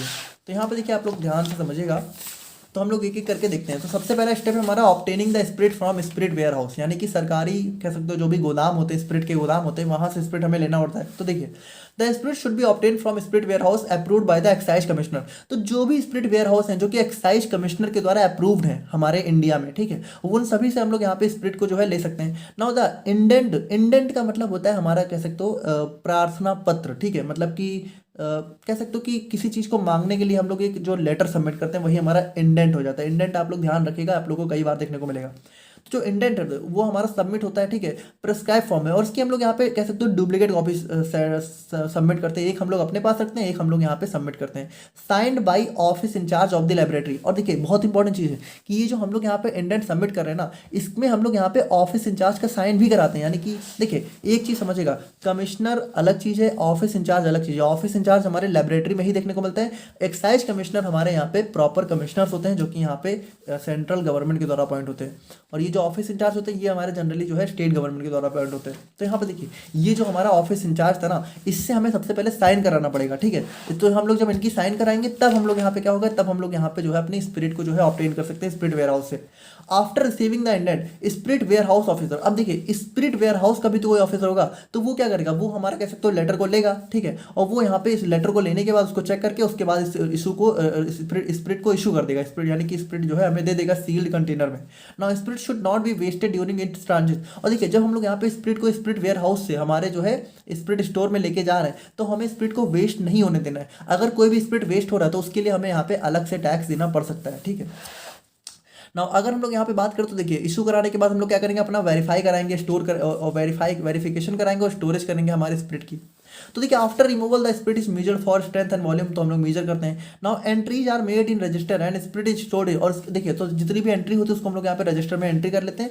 और सबसे इंपॉर्टेंट चीज कि अब हम लोगों ने क्या किया, स्पिरिट स्टोर से हम लोगों ने स्पिरिट लिया और स्पिरिट स्टोर में स्पिरिट वेयर हाउस से हम लोगों ने स्पिरिट लिया और स्पिरिट स्टोर में जाके स्टोर कर दिया, ठीक है। The alcohol is issue from spirit store time to time when needed. और अब इस स्पिरिट स्टोर से जब हमें जरूरत होगी तो हम लोग यहाँ पे अपना एल्कोहल को ले लेंगे। नाउ थर्ड स्टेप हमारा जाता है issue of spirit from spirit store to manufacture. तो देखिए the manufacture should calculate require amount of alcohol and hand it over to the office incharge. तो यहाँ पे देखिए बहुत इंपॉर्टेंट चीज़, जैसे मैंने आप लोगों को बताया कि अब हम लोग का जो एल्कोहल है वो स्पिरिट स्टोर में तो आ चुका है, लेकिन वहाँ से भी जब हमें फाइनल प्रिपरेशन के लिए एल्कोहल चाहिए होगा तो हम लोग यहाँ पे जितनी भी क्वांटिटी हमें चाहिए होगी उसका जो है कह सकते हो उसको लिख के और हमारे जो है ऑफिस इंचार्ज को हैंड ओवर करेंगे और वो हमारा स्पिरिट को जो है इशू करेगा हमारे स्पिरिट स्टोर से। ना office incharge then issue the alcohol to the manufacture, तो ऑफिस इंचार्ज इशू कर देगा। और यहाँ पे देखिए जितने भी हमारे इंग्रेडिएंट होते हैं जो कि हमारे कह सकते हो प्रिपरेशन बनाने में यूज होने वाले हैं, उनको यहाँ पे पहले से ही रेडी रखना चाहिए, ताकि जब भी हमारा अल्कोहल रिसीव हो, ठीक है, तो वो तुरंत हमारा कह सकते हो ऑफिस इंचार्ज के सामने ही मिक्स हो, है ना। ऐसा नहीं होना चाहिए कि वो लेके आप लोग चले गए। तो ये देखिए बहुत स्ट्रिक्ट हमारा रूल था, क्योंकि इसमें क्या होता है, अल्कोहल की जितनी भी प्रिपरेशन है ना, उन पे कड़ी नज़र बनाए रखी गई है ना, कि अल्कोहल का यूज कहीं गलत काम में ना होने पाए, अगर ये टैक्स वाला हमारा है तो। ये सारी चीज़ें हैं। बाकी बाकी नेक्स्ट हमारा आ जाता है स्टोरेज ऑफ फिनिश्ड प्रोडक्ट। तो यहाँ पे देखिए क्या होता है, जब भी हमारी प्रिपरेशन रेडी हो जाती है तो उसको हम लोग यहाँ पे जो है कंटेनर्स, यानी कि बल्क में, यानी कि जो बड़े बड़े कंटेनर्स होते हैं जिसमें कम से कम 2.25 लीटर की प्रिपरेशन, यानी कि each containing not less than, यानी इससे कम नहीं होना चाहिए, इससे ज़्यादा हमारी प्रिपरेशन एटलीस्ट होनी चाहिए। Each container should be properly labelled, और ईच कंटेनर लेबल होना चाहिए। और कंटेनर्स को देखिए लगभग हम लोग यहाँ पे 3 साल तक जो है रख सकते हैं, और by the permission of excise commissioner. तो एक्साइज कमिश्नर के परमिशन से हम लोग यहाँ पे 3 साल तक उसको स्टोर कर सकते हैं। और इश्यू ऑफ प्रिपरेशन की बात करें तो देखिए, अब जो हमारी अल्कोहलिक प्रिपरेशन है, ठीक है, जब हमें यहाँ पे उसको जो है इशू करना है बाजार में, कह सकते हो सेल वगैरह करने के लिए, तब हमें क्या होगा, तब हम लोग यहाँ पे जो है एक्साइज ड्यूटी को पे करेंगे। यानी देखिए, alcoholic preparation from a bonded laboratory can be taken out by the manufacturer by making an application to the office incharge. अब देखिए इसके लिए भी सबसे पहले हमें ऑफिस इंचार्ज के पास एप्लीकेशन देनी पड़ती है, and after payment of excise duty. और अब अगर हमें इसको बाहर लेके जाना है ना, तो हमें एक्साइज ड्यूटी पे करनी पड़ेगी। तो ये इंपॉर्टेंट चीज़ है, यहाँ पे एक्साइज ड्यूटी हमें बाद में पे करनी पड़ती है। और देखिए यहाँ पे भी ना एक बहुत इंपॉर्टेंट चीज़ है कि देखिए, अगर मान लीजिए हमें नॉर्मली जैसे इंडिया में हम लोगों ने अल्कोहल की प्रिपरेशन बनाई और इंडिया में ही हमें सेल करना है, तो वहाँ पे हमें जो है टैक्स देना पड़ता है, ठीक है। अब नॉन बॉन्डेड में क्या होता है कि हम लोग यहाँ पे जो है पहले ही टैक्स दे देते हैं अल्कोहल के लिए, और बॉन्डेड में क्या होता है कि जब हमें यहाँ पे फाइनली प्रिपरेशन को बाहर जो है भेजना होता है, तब हम लोग टैक्स देते हैं। लेकिन मान लीजिए अगर यही प्रिपरेशन को हमें यहाँ पे इंडिया के बाहर एक्सपोर्ट करना है, यानी किसी दूसरी कंट्री में एक्सपोर्ट करना है, तो हमें यहाँ पे टैक्स से छुट्टी मिल जाती है, तब हमें यहाँ पे टैक्स से छूट मिल जाती है। क्योंकि देखिए हम लोग क्या हो रहा है कि भाई, अगर हम इंडिया से बाहर अगर हम लोग यहाँ पे अपने प्रिपरेशंस को भेज रहे हैं, तो हम लोग यहाँ पे अपने इंडिया की इकोनॉमी को बढ़ा रहे हैं, ठीक है। तो उन सब में क्या होता है, हमारी छूट मिल जाती है टैक्स में। तो ये इंपॉर्टेंट चीज़ होती है। बाकी देखिए यही था हमारे यहाँ पे प्रिपरेशन इन बॉन्ड। बाकी अब हम लोग यहाँ पे बात करते हैं अपने जो है प्रिपरेशन आउटसाइड बॉन्ड के बारे में। यानी कि अगर हमें कोई प्रिपरेशन जो है बनानी है, जिसको हमें यहाँ पे जो है नॉन बॉन्डेड लेबोरेटरी में बनाना, तो उसके लिए हमारे क्या क्या रूल्स वगैरह होते हैं। तो देखिए ये बिल्कुल भी हमारा सेम ही होने वाला है, बस थोड़े थोड़े से डिफरेंस होंगे। जैसे कि आप लोग को पता है कि इसमें क्या होता है, हमारी एक्साइज ड्यूटी ऑलरेडी पेड रहती है। बाकी रिक्वायरमेंट्स की बात करें तो रिक्वायरमेंट्स देखिए क्या होता है हमारा, सबसे पहले हम लोग जो है लाइसेंस को स्टेट एक्साइज कमिश्नर से जो है, देखिए इंपॉर्टेंट चीज़ है कि हम लोग यहाँ पे जो है लाइसेंस को अपने स्टेट कमिश्नर से जो है स्टेट कमिश्नर से हम लोग यहाँ पे ऑब्टेन करेंगे, ठीक है। यहाँ पे हमें कोई जो है सेंट्रल कमिश्नर की ज़रूरत नहीं पड़ेगी। और यहाँ पे इस्टेब्लिशमेंट अगर हम लोग यहाँ पे बात करें, देखिए छोटी सी मुझे यहाँ पे एक मिस्टेक है, ठीक है। एक कमिश्नर नहीं होगा, एक स्टेट एक्साइज ऑफिसर होगा, क्योंकि कमिश्नर हमारे वही हो जाते हैं, ठीक है। तो इसको आप लोग थोड़ा देख लीजिएगा, ये हमारा जो है स्टेट एक्साइज ऑफिसर होंगे, है ना। तो यहाँ पे देखिए, यहाँ पे वही चीज़ है कि जो हमारा लाइसेंस है ना, इसको हमें कोई कमिश्नर से ऑब्टेन नहीं करना पड़ता, इसको हमें जो है ऑफिसर से ही ऑब्टेन कर लेते हैं। बाकी यहाँ पे establish separate areas for spirit storage. अब देखिए रिक्वायरमेंट्स की बात करें तो भाई इसमें भी बाकी सारी चीज़ें लगभग सेम होंगी, यानी कि स्प्रिट स्टोर के लिए हमारा एक सेपरेट एरिया होगा, मैन्युफैक्चरिंग के लिए एक अलग एरिया होगा, और फिनिश्ड प्रोडक्ट की स्टोरेज के लिए हमें एक अलग एरिया देखने को मिलेगा। तो ये सभी चीज़ें हम लोगों ने बॉन्डेड में भी देखा था। बाकी देखिए एंश्योर सिक्योरिटी मेजर्स, तो यहाँ पे देखिए जो हम लोग को सिक्योरिटी मेजर्स को भी चेक करेंगे, जैसे कि यहाँ पे भी सेम चीज़ है कि यहाँ पे भी हमारा सिंगल एंट्रेंस ही देखने को मिलेगा। यानी कि ऐसा नहीं होगा कि हम लोग यहाँ पे जो हमारा मैन्युफैक्चरिंग यूनिट है उसमें बहुत सारे एंट्रेंस है, ठीक है, एक ही एंट्रेंस होगा। और यहाँ पे सिक्योर्ड विंडो होंगे आयरन बार के साथ, और उसके बाद हमारा प्रॉपर लॉकिंग मैकेनिज्म हमें यहाँ पे देखने को मिलेगा। तो ये सारी चीज़ें हम लोग यहाँ पे देखते हैं। और उसके बाद हम लोग यहाँ पे वही जो हमारे सिंक होती है, वॉश बेसिन होता है, इन सभी चीज़ों को भी यहाँ पे मेंटेन करके रखना पड़ता है। तो ये हमारी कुछ रिक्वायरमेंट्स हो जाती हैं। अब अगर रिसीविंग ऑफ अल्कोहल की बात करें तो इसमें भी देखिए हम लोग यहाँ पे स्पिरिट को जो है वेयर हाउस से अपने लेते हैं, लेकिन after paying the applicable excise duty, यानी कि इसमें एक्साइज ड्यूटी पे करने के बाद हम लोग लेते हैं। बाकी देखिए इसके लिए हम लोग करना क्या पड़ता है कि सबसे पहले हम लोग यहाँ पे अपना जो है एक वही इंडेंट बनाते हैं, ठीक है। इंडेंट हमारा वही जो हमारा हम लोगों ने देखा कि हम लोग यहाँ पे एक लेटर, एक कह सकते हो एप्लीकेशन सबमिट करते हैं। अब ये हमारे ट्रिप्लिकेट के फॉर्म में, यानी कि हम लोग यहाँ पे तीन तीन एप्लीकेशन बनाते हैं। एक हमारा वेयर हाउस कीपर रखता है, एक हमारा ऑफिस इंचार्ज रखते हैं, और एक यहाँ पे जो है लाइसेंसिंग खुद अपने पास रखता है, ठीक है, जो ओरिजिनल कॉपी होती है। बाकी देखिए इसमें हमें क्या होता है कि जब भी हमें यहाँ पे जो है इंडेंट होगा ये, ठीक है, ये इंडेंट। तो यहाँ पे देखिए जब भी इंडेंट हमारा यहाँ पे जो है सबमिट होता है तो इंडेंट के साथ ही हमें यहाँ पे जो है प्रूफ देना पड़ता है ड्यूटी पेमेंट का। यानी कि देखिए जो हमारा जो है एक्साइज ड्यूटी हम लोगों ने पे करी है ना, उसका भी हमें प्रूफ देना पड़ता है हमारे इंडेंट के साथ। बाकी देखिए इंडेंट के बाद हमारा क्या होता है कि हमारा जो वेयर हाउस कीपर होता है वो चेक कर लेते हैं, और spirit is transported in sealed containers from warehouse to spirit store. तो यहाँ से वेयर हाउस से हमारे स्पिरिट स्टोर में स्पिरिट ट्रांसफर हो जाता है ना। उसके बाद हम लोग यहाँ पे बात करें तो मैन्युफैक्चरिंग प्रोसेस की बात करें तो यहाँ पे देखिए manufacturing should be carried out in licensed premises only. यानी कि देखिए वही चीज़ है कि हमारा जो है मैन्युफैक्चरिंग हमारा जो है किसी लाइसेंस्ड एरिया में होना चाहिए, यानी जिस बिल्डिंग के लिए हमारा लाइसेंस मिला हुआ हो। बाकी all product should be assigned with batch number, तो सभी प्रोडक्ट को हमारा यहाँ पे एक प्रॉपर बैच नंबर मिलना चाहिए, ठीक है। और आफ्टर प्रिपरेशन हमारी जो फिनिश प्रोडक्ट हैं वो हमारे ट्रांसफर हो जाती हैं हमारे लेबोरेटरी से फिनिश स्टोर में। तो और उसके बाद हमारा फिनिश प्रोडक्ट हमारा लेबल्ड होना चाहिए प्रॉपर, प्रोडक्ट नेम से, बैच नंबर, अल्कोहल क्वांटिटी, ये सभी चीज़ें हमारी होनी चाहिए। और बाकी हम लोग बात करें तो जो हमारा देखिए जो हमारे एक्साइज ऑफिसर होते हैं वो बिना किसी नोटिस के, ठीक है, हमारे यहाँ पे जो है सैंपल्स को चेक कर सकते हैं एनालिसिस के लिए। अब अगर देखिए चेक करने के बाद अगर यहाँ पे अल्कोहल का जो कंटेंट है वो डिक्लेयर्ड अमाउंट से 3% या फिर उससे ज़्यादा होता है, जैसे मान लीजिए 100 ml की प्रिपरेशन है और उसमें डिक्लेयर्ड अमाउंट है कि 20 ml अल्कोहल ही होना चाहिए। अब 20 की बजाय अगर मान लीजिए उसमें 24, 25 या फिर 30 ml अल्कोहल है तो वो 3% से ज़्यादा हो गया, यानी 20 है तो 23 तक चल सकता है। लेकिन अगर 24, 25 हो गया तो उसमें यहाँ पे पेनल्टी वगैरह देनी पड़ती है, जिसमें यहाँ पे 2000 तक का जो है फाइन होता है पर बैच पर। तो ये हो गया manufacturing in bond and outside bond law. अब हम लोग बात करें अपने एक्सपोर्ट ऑफ अल्कोहलिक प्रिपरेशन के बारे में। तो देखिए एक्सपोर्ट का मतलब वही है कि इसमें क्या होता है, इसमें हम लोग यहाँ पे अपने प्रिपरेशंस को जो है आउटसाइड इंडिया यानी कि इंडिया के बाहर एक्सपोर्ट करते हैं। अब इसमें क्या होता है, ये भी हमारा मेनली दो टाइप का होता है। एक होता है हमारा एक्सपोर्ट, अब देखिए चूंकि हम लोग अल्कोहलिक प्रिपरेशंस को दो तरीके से बनाते हैं, एक हमारा बॉन्डेड लेबोरेटरी में बनता है, एक हमारा नॉन बॉन्डेड में बनता है। अब आप लोग एक बात सोचिए कि बॉन्डेड में तो भाई हम लोगों ने जो है टैक्स पहले भी नहीं दिया था और बाद में भी नहीं दे रहे हैं, तो अच्छी बात है, एक्सपोर्ट अगर हम लोग बाहर कर रहे हैं तो हमें टैक्स नहीं देना पड़ रहा है। लेकिन अगर मान लीजिए हम लोगों ने अपने प्रिपरेशन को नॉन बॉन्डेड में बनाया है और हम लोग उसको इंडिया के बाहर एक्सपोर्ट कर रहे हैं, तो उसका क्या फायदा होगा, क्योंकि यहाँ पे तो टैक्स हम लोग ऑलरेडी दे चुके हैं और एक्सपोर्ट भी हम लोग इंडिया के बाहर कर रहे हैं, हमें तो कोई छूट भी नहीं मिलेगी। तो नहीं, ऐसा नहीं होता है, छूट मिलती है। जैसे अगर आप लोग नॉन बॉन्डेड लेबोरेटरी में भी अगर ड्यूटी पेड गुड्स को भी एक्सपोर्ट करना होता है तो उसमें क्या होता है कि बाद में आप लोग जो है क्लेम ऑफ रिबेट यानी कि जो है अपने लिए रिफंड क्लेम कर सकते हो आप लोग, है ना। टैक्स के लिए जो भी छूट होती है वो यहाँ पे आप लोग क्लेम कर सकते हो, ठीक है। तो वो आप लोग क्या होता है, जो भी टैक्स आप लोगों ने दिया होता है वो आप लोग को वापस मिल जाता है अगर आप लोग यहाँ पे एक्सपोर्ट आउटसाइड इंडिया करते हो।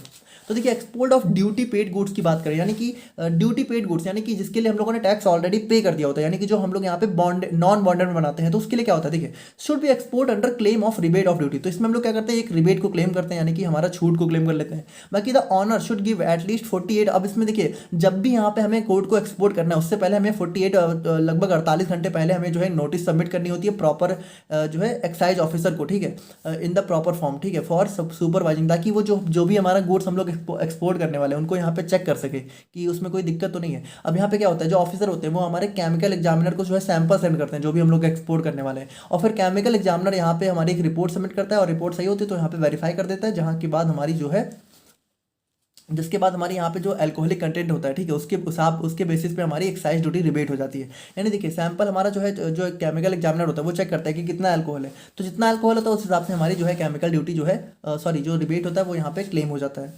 और अगर export of non duty paid goods की बात करें तो इसमें देखिए इसमें तो भाई हम लोगों ने पहले भी टैक्स नहीं दिया था, बाद में भी नहीं दे रहे, इसमें कोई रिबेट वगैरह तो होता नहीं है।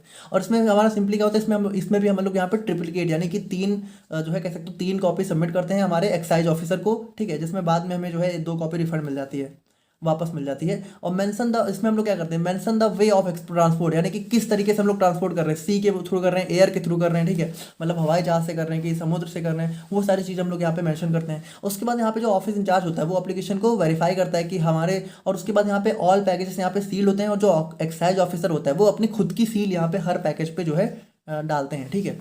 तो देखिए ये हो जाता है हमारा एक्सपोर्ट ऑफ अल्कोहलिक प्रिपरेशंस। और फाइनली हम लोग बात करें अपने ऑफेंसेज एंड पेनाल्टीज के बारे में। तो देखिए जो हमारा लाइसेंसी होता है उसके लिए कौन कौन से ऑफेंसेज जो पेनाल्टीज होते हैं, तो ऑफेंसेज मतलब कि वो कौन कौन से ऐसे गलत काम कर सकते हैं जिसके लिए उसको सजा देनी पड़ सकती है। तो देखिए अगर मान लीजिए पहला माना जाता है कि अगर मान लीजिए उसने किसी भी टाइप का जो है कंट्रावेंशन ऑफ एनी प्रोविजन, यानी कि किसी प्रोविजन मतलब वही जो हमारा नियम वगैरह होते हैं, अगर नियम के विरुद्ध मतलब जो हमारा लाइसेंसी है, ठीक है, उसने कुछ भी काम किया है, या फिर उसने यहाँ पे जो है ड्यूटी, जो एक्साइज ड्यूटी है उसको यहाँ पे नहीं कर पाया है, या फिर जो है हमारा जो सप्लाई रिक्वायर्ड इन्फो यानी कि जो रिक्वायर्ड इन्फॉर्मेशन है, ठीक है, अगर वो सप्लाई नहीं कर पाया यानी वो जो है नहीं बता पाए, तो इन सभी केस में हमारा क्या हो सकता है, 6 महीने तक की जेल हो सकती है और 2,000 तक का फाइन देखने को मिल सकता है। और अगर मान लीजिए जो हमारा लाइसेंसी है, तो जो हमारे एक्साइज ऑफिसर होते हैं, अगर उनके काम करने पे कोई भी ऑब्स्ट्रक्शन यानी कोई भी कह सकते हो परेशानी पैदा कर रहा है, ठीक है, हमारा लाइसेंसी, तो उसमें भी लगभग 500 का फाइन देना पड़ सकता है। और उसके बाद अगर हमारे यहाँ पे जो स्टॉक्स एंड अकाउंट है, अगर उनको डिसऑर्डर यानी कि बिना ऑर्डर के यहाँ पे रखा गया है, तो उसके लिए भी 1,000 तक का फाइन। और अगर हमारा फॉल्स अकाउंट है, ठीक है, स्टॉक्स का, तो उसके लिए 2,000 तक का फाइन। और अगर ड्यूटेबल गुड्स की इलीगल सेल हो रही है, तो उसके लिए लगभग 1,000 का फाइन। और वेयर हाउसिंग रिलेटेड ऑफेंस यानी वेयर हाउस से रिलेटेड अगर कोई यहाँ पे गलत काम हो रहा है, तो उसके लिए लगभग 2,000 तक का हमारे यहाँ पे फाइन देने को मिल सकता है। और एक्साइज ऑफिसर की बात करें तो देखिए, एक्साइज ऑफिसर को भी फाइन देना पड़ सकता है। अगर यहाँ पे देखिए, अगर यहाँ पे वैक्सेटियस सर्च सीजर बाय ऑफिसर, देखिए इसका मतलब होता है कि जो है कह सकते हो कोई मतलब कि बिना बिना जो है कह सकते हो बिना किसी वजह के अगर जबरदस्ती परेशान करने के लिए कोई चेकिंग हो रही है, ठीक है। वैक्सीटियस सर्च का मतलब होता है कि कष्टदायक मतलब खोज, मतलब कि इसका मतलब है कि ना कि बिना वजह, ठीक है, बिना वजह सिर्फ परेशान करने के लिए यहाँ पे चेकिंग की जा रही हो सैंपल्स की, तो उस केस में यहाँ पे जो है 2,000 तक का फाइन देना पड़ सकता है। और अगर डिस्क्लोजर, और देखिए मान लीजिए कोई ऐसी इन्फॉर्मेशन है जिसको डिस्क्लोज नहीं करना है, ठीक है, और अगर जो हमारा ऑफिसर है उसने डिस्क्लोज कर दिया, तो उसके लिए लगभग 1,000 तक का फाइन। और यहाँ पे देखिए, अगर जो अपनी ड्यूटी परफॉर्म करने से मना कर रहा है, तो उसके लिए लगभग जो है 3 महीने तक की जेल देखने को मिल सकती है। तो ये था हमारे यहाँ पे medicinal and toilet preparation act. और अब हम लोग यहाँ पे बात करते हैं अपने narcotics and psychotropic substances act के बारे में। अब देखिए, अगर हम लोग यहाँ पे बात करें ना, तो नारकोटिक, देखिए नारकोटिक का मतलब यहाँ पे क्या होता है। नारकोटिक ड्रग्स हमारी वो दवाएं होती हैं जो कि कह सकते हो जिनका थोड़ा सा हमारे लाइक पेन रिलीवर की तरह काम करते हैं, ठीक है, एक एनाल्जेसिक की तरह काम करती हैं। लेकिन इनका यहाँ पे थोड़ा माइल्ड सिडेशन इफेक्ट भी होता है, यानी कि थोड़ा सा ये नशीली दवाएं होती हैं, ठीक है, नींद की दवाएं होती हैं। और साइकोट्रोपिक सब्सटेंसेस, देखिए ये हमारी वो दवाएं होती हैं जो कि हमारे ब्रेन पे डायरेक्टली इफेक्ट करती हैं, और जैसे हमारे CNS रिलेटेड जो भी प्रॉब्लम्स होती हैं, जैसे हमारा कुछ सीजोफ्रेनिया हो गया, और हमारा बहुत सारे ऐसे प्रॉब्लम्स होते हैं, ठीक है, तो उन सभी में हमारे यहाँ पे डिप्रेशन वगैरह में भी हम लोग यहाँ पे कुछ अपने साइकोट्रोपिक सब्सटेंसेस को यहाँ पे इंक्लूड करते हैं। तो देखिए, वैसे जो जो दवाएं होती हैं, नारकोटिक ड्रग्स हो गई, साइकोट्रोपिक सब्सटेंसेज हो गए, ये सारी जो हमारे ड्रग्स होते हैं या फिर सब्सटेंस होते हैं, इनका हमारा मेडिसिनल यूज तो होता है, लेकिन उसके साथ साथ क्या होता है आपको पता है, ये हमारी नशीली दवाएं भी होती हैं, ठीक है, मतलब इनका यहाँ पे एक नशे की तरह भी इनका इस्तेमाल किया जाता है। तो यहाँ पे देखिए, इनका जो इस्तेमाल है, ठीक है, वो यहाँ पे एक कह सकते हो नशे की तरह ना हो पाए, या फिर जो है इसको गलत काम, मतलब इसका जो है एक मिस यूज ना हो पाए, इन सभी के लिए हमारे यहाँ पे कुछ एक्ट लाया गया था, जिसको हम लोग यहाँ पे इस एक्ट के अंदर पढ़ने वाले हैं। तो देखिए, अगर हम लोग थोड़ा सा देखें, द हिस्ट्री सिविलाइजेशन सोच that plant based drugs are often more valuable than other natural drugs. तो देखिए, यहाँ पे एक जो हमारी हिस्ट्री रही है, ठीक है, उसने यहाँ पे शो किया है कि जो हमारी जैसे नेचुरल ड्रग हमारी बहुत अलग अलग टाइप की हो सकती हैं। नेचुरल ड्रग हमारी मिनरल बेस्ड भी हो सकती हैं, हमारी कुछ एनिमल ड्राइव भी हो सकती हैं, लेकिन इन सभी में जो हमारी प्लांट बेस्ड ड्रग्स होती हैं ना, ये हमारी काफ़ी ज़्यादा कह सकते हो एक इफेक्टिव ड्रग्स हमेशा से ही रही हैं। While substances like opium, hemp, coca have worth, they can be addictive and harmful for human health। अब देखिए, हमारे कुछ सब्सटेंस होते हैं, जैसे हमारा ओपियम हो गया, ठीक है, और हमारा यहाँ पे हेम्प हो गया, कोका हैव वर्थ कोका हो गया, ठीक है, ये सारे हमारे क्या होते हैं, ये सारे हमारे मेडिसिनली एक्टिव तो होते हैं, यानी इनके अंदर कुछ फार्माकोलॉजिकल प्रॉपर्टीज तो होती हैं, जिसकी वजह से इनका यूज यहाँ पे हम लोग बहुत सारे डिजीज के ट्रीटमेंट में करते हैं। लेकिन उसके साथ साथ यहाँ पे देखिए, ये इनका एडिक्टिव नेचर भी होता है, यानी कि ये एडिक्टिव होती हैं और ह्यूमन हेल्थ के लिए काफ़ी हार्मफुल भी हो सकती है। अब यहाँ पे देखिए, इन सभी को ही रेगुलेट करने के लिए सबसे पहले जो हमारा एक्ट लाया गया था, वो हमारा ओपीएम एक्ट था 1857 में, ठीक है, जिसको लाया गया जो है इन सभी चीज़ों को रेगुलेट करने के लिए। लेकिन ये सारी चीज़ें कहीं ना कहीं उतना अच्छे से काम नहीं कर पा रही थी, ओपीएम एक्ट हमारा उतना सक्सेसफुल नहीं कर पा रहा था। अब देखिए, कुछ हमारे सब्सटेंसेस है, जैसे हमारा एक एलएसडी हो गया, हेरोइन हो गया, ठीक है, स्मैक हो गया, ब्राउन शुगर, तो ये सारे ऐसे हमारे सब्सटेंस है जो कि हमारा ड्रग की तरह तो काम कर रहे थे, लेकिन हमारा यहाँ पे साथ साथ ये जो है एडिक्टिव ड्रग्स की तरह भी काम कर रहे थे। मतलब कि देखिए, ये दवाएं कुछ हमारे डिजीज में तो इफेक्ट कर रही थी, लेकिन उसके साथ साथ ये काफ़ी ज़्यादा एडिक्टिव नेचर की थी, ठीक है, इनकी आदत लग जा रही थी। तो यहाँ पे देखिए, a new law was needed to address the serious abuse of harmful drugs resulting in the narcotic drugs and psychotropic substances act and rules. अब यहाँ पे देखिए, एक नए लॉ की हमारी जरूरत पड़ी इन सभी चीज़ों को कंट्रोल और रेगुलेट करने के लिए, और उसी पे हमारा यहाँ पे जो है narcotic drugs and psychotropic substance act हमें देखने को मिला। अब देखिए, अगर हम लोग यहाँ पे इसके जो है ऑब्जेक्टिव्स की बात करें तो ऑब्जेक्टिव्स देखिए हमारा क्या है, the narcotic drugs and psychotropic objective मतलब कि इसका क्या उद्देश्य था इस लॉ का, है ना। तो देखिए narcotic drugs and psychotropic substance act of 1985 enforces international narcotic regulations, ठीक है। तो यहाँ पे देखिए जो भी हमारा ये एक्ट था इसने क्या किया, जो भी इंटरनेशनल नारकोटिक रेगुलेशंस थे, ठीक है, उसको इंडिया में भी हमारा कह सकते हो बहुत अच्छे से काम करने लाने का काम किया, ठीक है। उसके बाद these rules are use to seize property involve in drug trafficking. तो देखिए ड्रग ट्रैफिकिंग का मतलब कि इलीगल तरीके से जो ड्रग की सेल्स होती थी, ठीक है, मतलब कि कह सकते हो नशीली दवाओं की तस्करी होती थी, तो उन सभी को कह सकते हो उन सभी में जो भी प्रॉपर्टी हमारी इन्वॉल्व होती थी उसको सीज भी किया गया इसी रूल के तहत। Revise drugs laws to establish stricter regulations on mind altering substance, ठीक है। तो देखिए जो हमारे माइंड अल्टरिंग यानी कि जो हमारे दिमाग पे हावी होने वाले, दिमाग को कह सकते हो थोड़ा सा चेंज करने वाले, ठीक है, दिमाग को घुमाने वाले जो भी सब्सटेंस थे, ठीक है, उन पे यहाँ पे हमारे कह सकते हो नए लॉ लाए गए, ठीक है। और अगर हम लोग यहाँ पे देखिए बात करें ना तो इसके अंदर हमें कुछ डेफिनेशंस भी पढ़नी है, जैसे इसके अंदर सबसे पहला आता है एडिक्ट। तो एडिक्ट देखिए, एडिक्ट हमारा एक एडिक्ट का मतलब यहाँ पे होता है हमारा एक ड्रग डिपेंडेंट पर्सन, जो कि हमारा नशीली दवाओं का बहुत बड़ा आदी हो चुका है, एडिक्ट हो चुका है। बोर्ड की बात करें तो बोर्ड यहाँ पे हमारा जो है central board of revenues act से मतलब होता है, ठीक है, जो कि हमारा 1963 में स्टैब्लिश किया गया था, और ये हमारा मेन अथॉरिटी है फॉर एक्साइज एंड कस्टम्स। अब अगर हम लोग यहाँ पे बात करें अपने कैनाबिस के बारे में, तो कैनाबिस का मतलब होता है हमारे यहाँ पे भांग, ठीक है। अब कैनाबिस के अंदर जैसे हमारा दो चीज़ें आ जाती हैं, जैसे चरस। तो चरस चरस हमारा देखिए, चरस हमारा कैनाबिस प्लांट का ही एक टाइप का रेजिन होता है, और गांजा क्या होता है, गांजा हमारा फ्लावर और फ्रूटनिंग टॉप होता है हमारे कैनाबिस प्लांट का। और मेडिसिनल कैनाबिस की बात करें तो मेडिसिनल कैनाबिस मतलब कि भांग का क्या मेडिसिनल जो भी यूज था, ठीक है। तो medicinal cannabis refers to hemp extract और टिंक्चर्स ड्राइव्ड फ्रॉम कैनाबिस। तो यहाँ पे देखिए ये हमारा हेम्प मतलब हमारा यही कैनाबिस ही होता है, ठीक है। तो मतलब इसी का जो एक्सट्रैक्ट था, या फिर जो भी टिंक्चर्स मतलब जो भी कुछ मिक्सचर ऑफ कलर्स हो गए, इंग्रेडिएंट्स हो गए, वो यहाँ पे जो भी ड्राइव किए गए थे वो सारे हमारे आते हैं। और नार्कोटिक ड्रग्स और साइकोट्रॉपिक सब्सटेंस की बात करें तो इसके अंदर हमारा Coca leaves, cannabis, opium, Poppy, ठीक है। तो ओपियम, पॉपी ये हमें बहुत अच्छे से देखना है, ठीक है। और poppy straw plant use to make drugs or psychotropics. तो देखिए जो भी हमारे साइकोट्रॉपिक सब्सटेंस है वो सारे हमारे इन्हीं सबसे बन रहे थे, ठीक है, ओपियम से। तो मॉर्फिन वगैरह हो गया, मॉर्फिन हो गया, कोडीन हो गया, ये सब ओपियम से ही तो बनते हैं, और ये सारे हमारे नार्कोटिक ड्रग्स की तरह काम करते हैं ना। देखिए अगर हम लोग यहाँ पे अपने कुछ अथॉरिटीज एंड ऑफिसर्स की बात करें तो इसमें सबसे पहला आता है हमारा यहाँ पे नार्कोटिक कंट्रोल ब्यूरो। तो देखिए नार्कोटिक कंट्रोल ब्यूरो हमारी मेन एजेंसी होती है, जो कि हमारा narcotic drug and psychotropic substance act को यहाँ पे इन्फोर्स करती है, ठीक है, रेगुलेट करती है। और उसके बाद देखिए इसको जो हेडक्वार्टर है वो हमारा न्यू दिल्ली में सिचुएटेड है, और इसको यहाँ पे 1986 में यहाँ पे सेटअप किया गया था। और इसका जो मेन रोल है वो हमारा जो है स्टेट और सेंट्रल अथॉरिटीज़ को यूनाइट करना होता है, ठीक है, तो कि दोनों मिलकर साथ मिलकर काम करें हमारे नार्कोटिक्स लॉ को मैनेज और इन्फोर्स करने में। अब अगर हम लोग यहाँ पे बात करें अपने central government for preventing and illicit abuse of narcotic drugs. देखिए इलिसिट का मतलब यहाँ पे जो अवैध, ठीक है, अवैध जो यूज हो रहा था, तो यहाँ पे देखिए इन सब चीज़ों को प्रिवेंट करने के लिए हमारे सेंट्रल गवर्नमेंट ने क्या क्या चीज़ें ली, तो various officials and authorities manage task under this act and related laws. तो देखिए बहुत सारे ऑफिशियल्स और अथॉरिटीज यहाँ पे जो है इस एक्ट के अंदर यहाँ पे काम कर रहे थे साथ में मिलकर, ठीक है।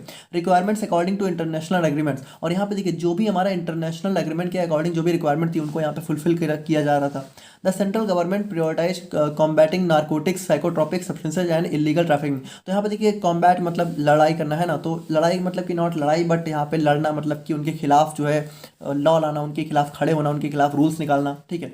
सपोर्टिंग एडिक्ट्स, और यहाँ पे देखिए जो भी एडिक्ट्स हो चुके थे ऑलरेडी उनको भी यहाँ पे इस एक्ट के अंदर सपोर्ट करने का काम किया, उनको पहचान के, उनको ट्रीटमेंट देके, ठीक है, उनको एजुकेट करके और उनकी आफ्टर केयर करके, ठीक है। तो इन सभी चीज़ों को करके यहाँ पे उनको जो है सपोर्ट करने का भी काम किया गया एडिक्ट को।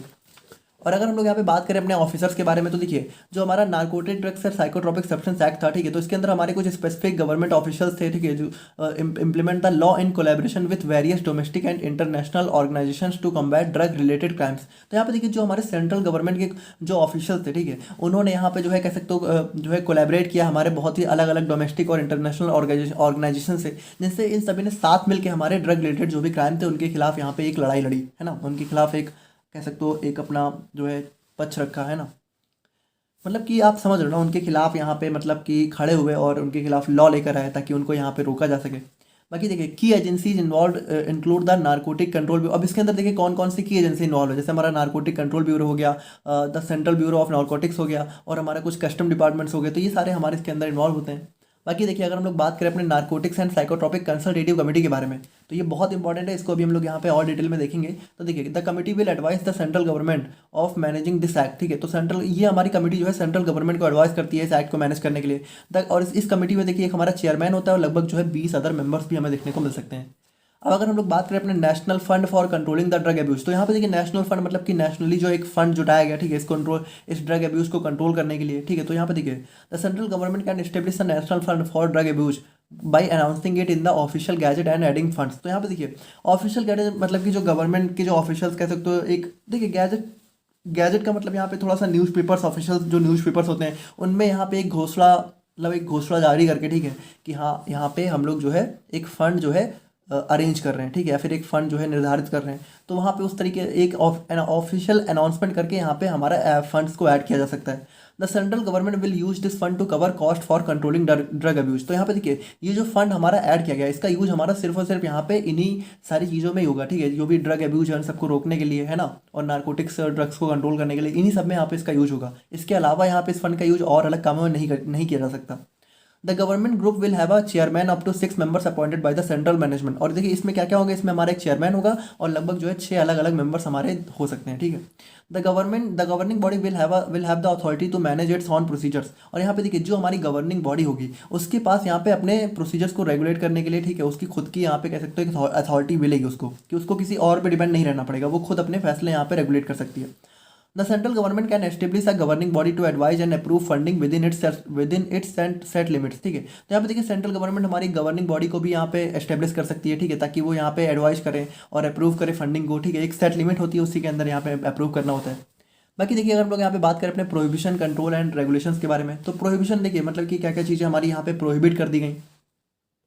तो देखिए किसी भी कोका प्लांट को ग्रो करना, ठीक है, ये हमारा प्रोहिबिटेड है, मतलब कि इसको कोई भी नॉर्मल इंडिविजुअल यहाँ पे अपने घर में या फिर कहीं भी कोका प्लांट को ग्रो नहीं कर सकता। ओपियम, पॉपी और कैनाबिस प्लांट को ग्रो बिल्कुल नहीं कर सकता, ठीक है। और यहाँ पे create, sell, own, buy, move, store, use, consume, import and export of narcotic drugs and psychotropic substance, ठीक है। तो यहाँ पे देखिए सब बहुत इंपॉर्टेंट चीज़ है कि ये जो भी हमारे narcotic drugs and psychotropic substance है, इनका यूज सिर्फ और सिर्फ मेडिकल और स्पेशल पर्पज में ही किया जा सकता है। उसके अलावा अगर इनका यूज किसी भी तरीके से यहाँ पे इसको किसी भी तरीके से क्रिएट या फिर सेल या फिर ऑन या फिर बाई या फिर मूव या फिर स्टोर कुछ भी किया गया, ठीक है, तो वो हमारा जो है इलीगल माना गया है, ठीक है, वो हमारा क्राइम के अंडर में आता है।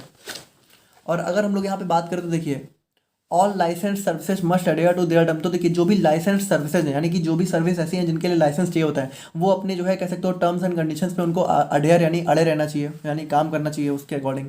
ऑल गांजा रिलेटेड एक्टिविटीज आर बैन, ठीक है, और जो भी गांजा रिलेटेड एक्टिविटीज थी उनको यहाँ पे बैन कर दिया गया।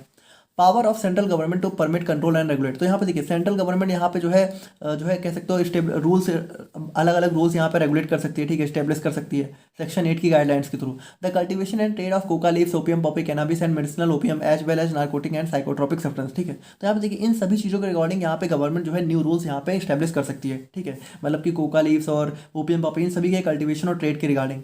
Update the limits and licence regularly. और यहाँ पे देखिए जो भी हमारा लिमिट्स है, लाइसेंस है, इन सबको यहाँ पे अपडेट जो है कंटिन्यू यहाँ पे अपडेट करते रहना चाहिए।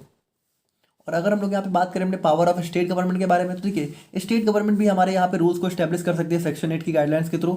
और यहाँ पे देखिए restrictions on activities involving illegal drugs and mind altering substance. यहाँ पे देखिए जो भी इलीगल ड्रग है, ठीक है, और उनके रिगार्डिंग जो भी एक्टिविटीज उनको यहाँ पे रेस्ट्रिक्ट कर दिया गया है, ठीक है, उन पर रेस्ट्रिक्शन लगाया गया है। Special rules for Coca plants and leaves used in flavouring agent. और यहाँ पे देखिए जैसे कोका प्लांट्स और लीव्स अगर उनका फ्लेवरिंग एजेंट की तरह यूज हो रहा है तो उसके लिए स्पेशल रूल्स हमारे बनाए गए हैं, ठीक है। The cultivation and trade of coca leaves, opium, poppy, cannabis and medicinal opium as well as narcotic drugs and psychotropic substance. यहाँ पे देखिए इनका जो भी कल्टीवेशन और ट्रेड है इसको यहाँ पे पूरी तरीके से जो है रेगुलेट कर दिया गया है। देखिए अभी हम लोग देखेंगे कि जो हमारा ओपियम पॉपी है तो इसको यहाँ पे सब लोग नहीं कल्टीवेट कर सकते हैं, इसको यहाँ पे सिर्फ गवर्नमेंट अप्रूव जो भी एक लाइसेंस्ड होता है, ठीक है, लाइसेंस मेंबर होता है, वही यहाँ पे इनकी खेती कर सकता है, वही यहाँ पे इनको ग्रो कर सकता है। स्पेसिफिक रूल्स अबाउट कैनाबिस, और कैनाबिस यानी भांग के लिए स्पेसिफिक रूल्स लाए गए। और यहाँ पे जो भी लाइसेंस और लिमिट है, ठीक है, उनको यहाँ पे कंटिन्यू यहाँ पे अपडेट करते रहना चाहिए।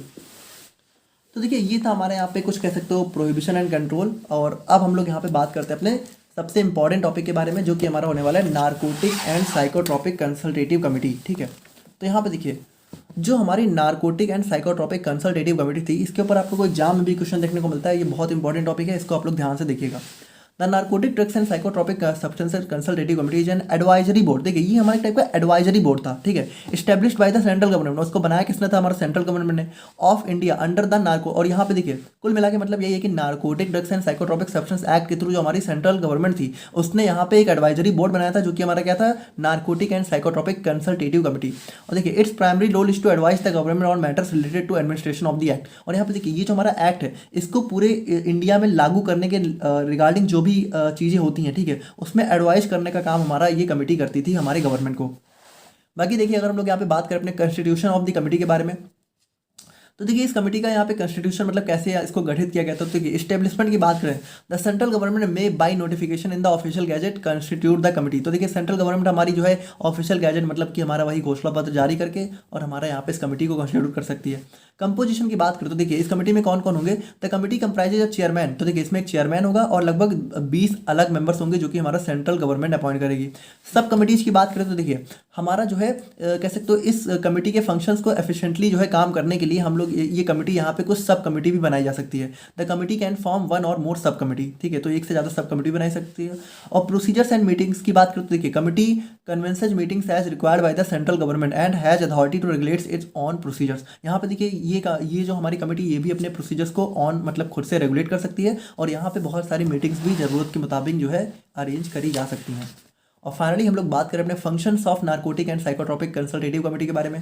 तो देखिए फंक्शंस की बात करें, the primary function of narcotic and psychotropic is to provide guidance. तो यहाँ पे देखिए वही चीज़ है कि हमारा एडवाइस करना, गाइडेंस प्रोवाइड करना। तो देखिए इसका क्या क्या होता है, जैसे सबसे पहला आता है policy formulation, advising on the development of national drug control policies to effectively regulate and control narcotic drugs and psychotropic substance. तो यहाँ पे देखिए कुछ हमारी ड्रग कंट्रोल पॉलिसीज को यहाँ पे बनाने के लिए रिगार्डिंग जो भी एक एडवाइस होती है वो हमारी ये पॉलिसी मतलब ये हमारी कमेटी देती है। उसके बाद देखिए रेगुलेटरी ओवरसाइट, तो यहाँ पे देखिए recommending measures for the control and regulations of operations related to those substance ensuring compliance with the provision of NDPS act. तो यहाँ पे देखिए जो हमारा एनडीपीएस एक्ट है, ठीक है, तो उसको मतलब उसके साथ यहाँ पे कह सकते हो तालमेल बैठाने के लिए जो भी चीज़ें होती हैं, है ना, तो recommend measures for the control and regulations of operations related to those substance. यानी कि देखिए हमारे ऐसे सब्सटेंस जो कि इस एनडीपीएस एक्ट के अंदर आते हैं, जैसे कि हमारा ओपीएम हो गया, हमारा कह सकते हो कैनाबिस हो गया, ये सारे जो हमारे सब्सटेंस है, ठीक है, तो उनके ऑपरेशन यानी उन पे कुछ भी काम करने के रिगार्डिंग जो भी कंट्रोल था उसको यहाँ पे मेजर करना, है ना। और कोऑर्डिनेशन की बात करें तो कोऑर्डिनेशन देखिए facilitating collaboration between the central and state government and international bodies to address issue related to drug abuse. तो यहाँ पे देखिए जो भी हमारा ड्रग का गलत तरीके से यूज हो रहा था उसके रिगार्डिंग जो हमारी स्टेट गवर्नमेंट है, सेंट्रल गवर्नमेंट है और जो भी इंटरनेशनल बॉडी है, ये सभी साथ मिलकर काम करें, तो उन सभी चीज़ों को भी हमारी ये कमेटी जो है कह सकते हो थोड़ा बहुत ध्यान देती है। और अगर हम लोग बात करें प्रिवेंशन स्ट्रेटजीज के बारे में, तो suggesting measures for preventing the abuse and illicit traffic in narcotic drugs and psychotropic substance. तो यहाँ पे देखिए जो भी अवैध यहाँ पे तस्करी हो रही थी उन सभी चीज़ों को रोकने के लिए यहाँ पे भी हमारा जो है एक प्रिवेंशन स्ट्रेटजी भी हमारी ये कमेटी बनाने का काम करती है। तो यही था हमारे यहाँ पे इस कमेटी का जो है एक बेसिक इंट्रोडक्शन ऑफ फंक्शन। और अब हम लोग यहाँ पे बात करते हैं अपने ओपीएम पॉपी के बारे में। तो देखिए ओपीएम पॉपी के बारे में बात करें तो देखिए the opium poppy is scientifically known as papaver somniferum. तो इसको अगर आप लोगों ने पापावर सोमनीफेरम अगर आप लोगों ने फार्माकोग्नोसी पढ़ी है तो आप लोग को याद होना चाहिए, ठीक है, तो उसमें भी हमारा ये था इज अ फ्लावरिंग प्लांट। तो ये हमारा फ्लावरिंग प्लांट होता है that has been cultivated for centuries for its medicinal and narcotic properties. तो यहाँ पे देखिए हुआ क्या है ना कि पहले यहाँ पे इसका कल्टीवेशन हर कोई मतलब कर लेता था, ठीक है, ये हमारा बहुत ही सदियों से यहाँ पे इसका कल्टीवेशन का मतलब खेती, ठीक है, तो इसकी खेती यहाँ पे सदियों से होती चली जा रही है क्योंकि यहाँ इसके अंदर बहुत ही सारी मेडिसिनल और नार्कोटिक प्रॉपर्टीज थी। In India the cultivation and production of opium poppy are strictly regulated under narcotic drugs. अब यहाँ पे देखिए इंडिया में क्या हुआ, इंडिया में इसका जो कल्टीवेशन और प्रोडक्शन है उसको यहाँ पे बहुत स्ट्रिक्टली रेगुलेट कर दिया गया, यानी इसको कंट्रोल कर दिया गया। तो अब हम लोग यहाँ पे देखते हैं कि किस तरीके से यहाँ पे इसका कल्टीवेशन वगैरह हमारा जो है रेगुलेट किया गया है। तो देखिए अगर हम लोग बात करें अपने कल्टीवेशन ऑफ ओपीएम पॉपी के बारे में, तो देखिए the cultivation of opium poppy can be done only on behalf of central government under licensed granted for purpose. देखिए सबसे इंपॉर्टेंट चीज़ है कि इसका जो कल्टीवेशन, इसकी जो खेती है वो हमारी सेंट्रल गवर्नमेंट के अंडर में ही होती है और सेंट्रल गवर्नमेंट इसके लिए एक प्रॉपर लाइसेंस देती है, ठीक है, सिर्फ उस लाइसेंस को पाने के बाद इसकी यहाँ पे कल्टीवेशन हो सकती है।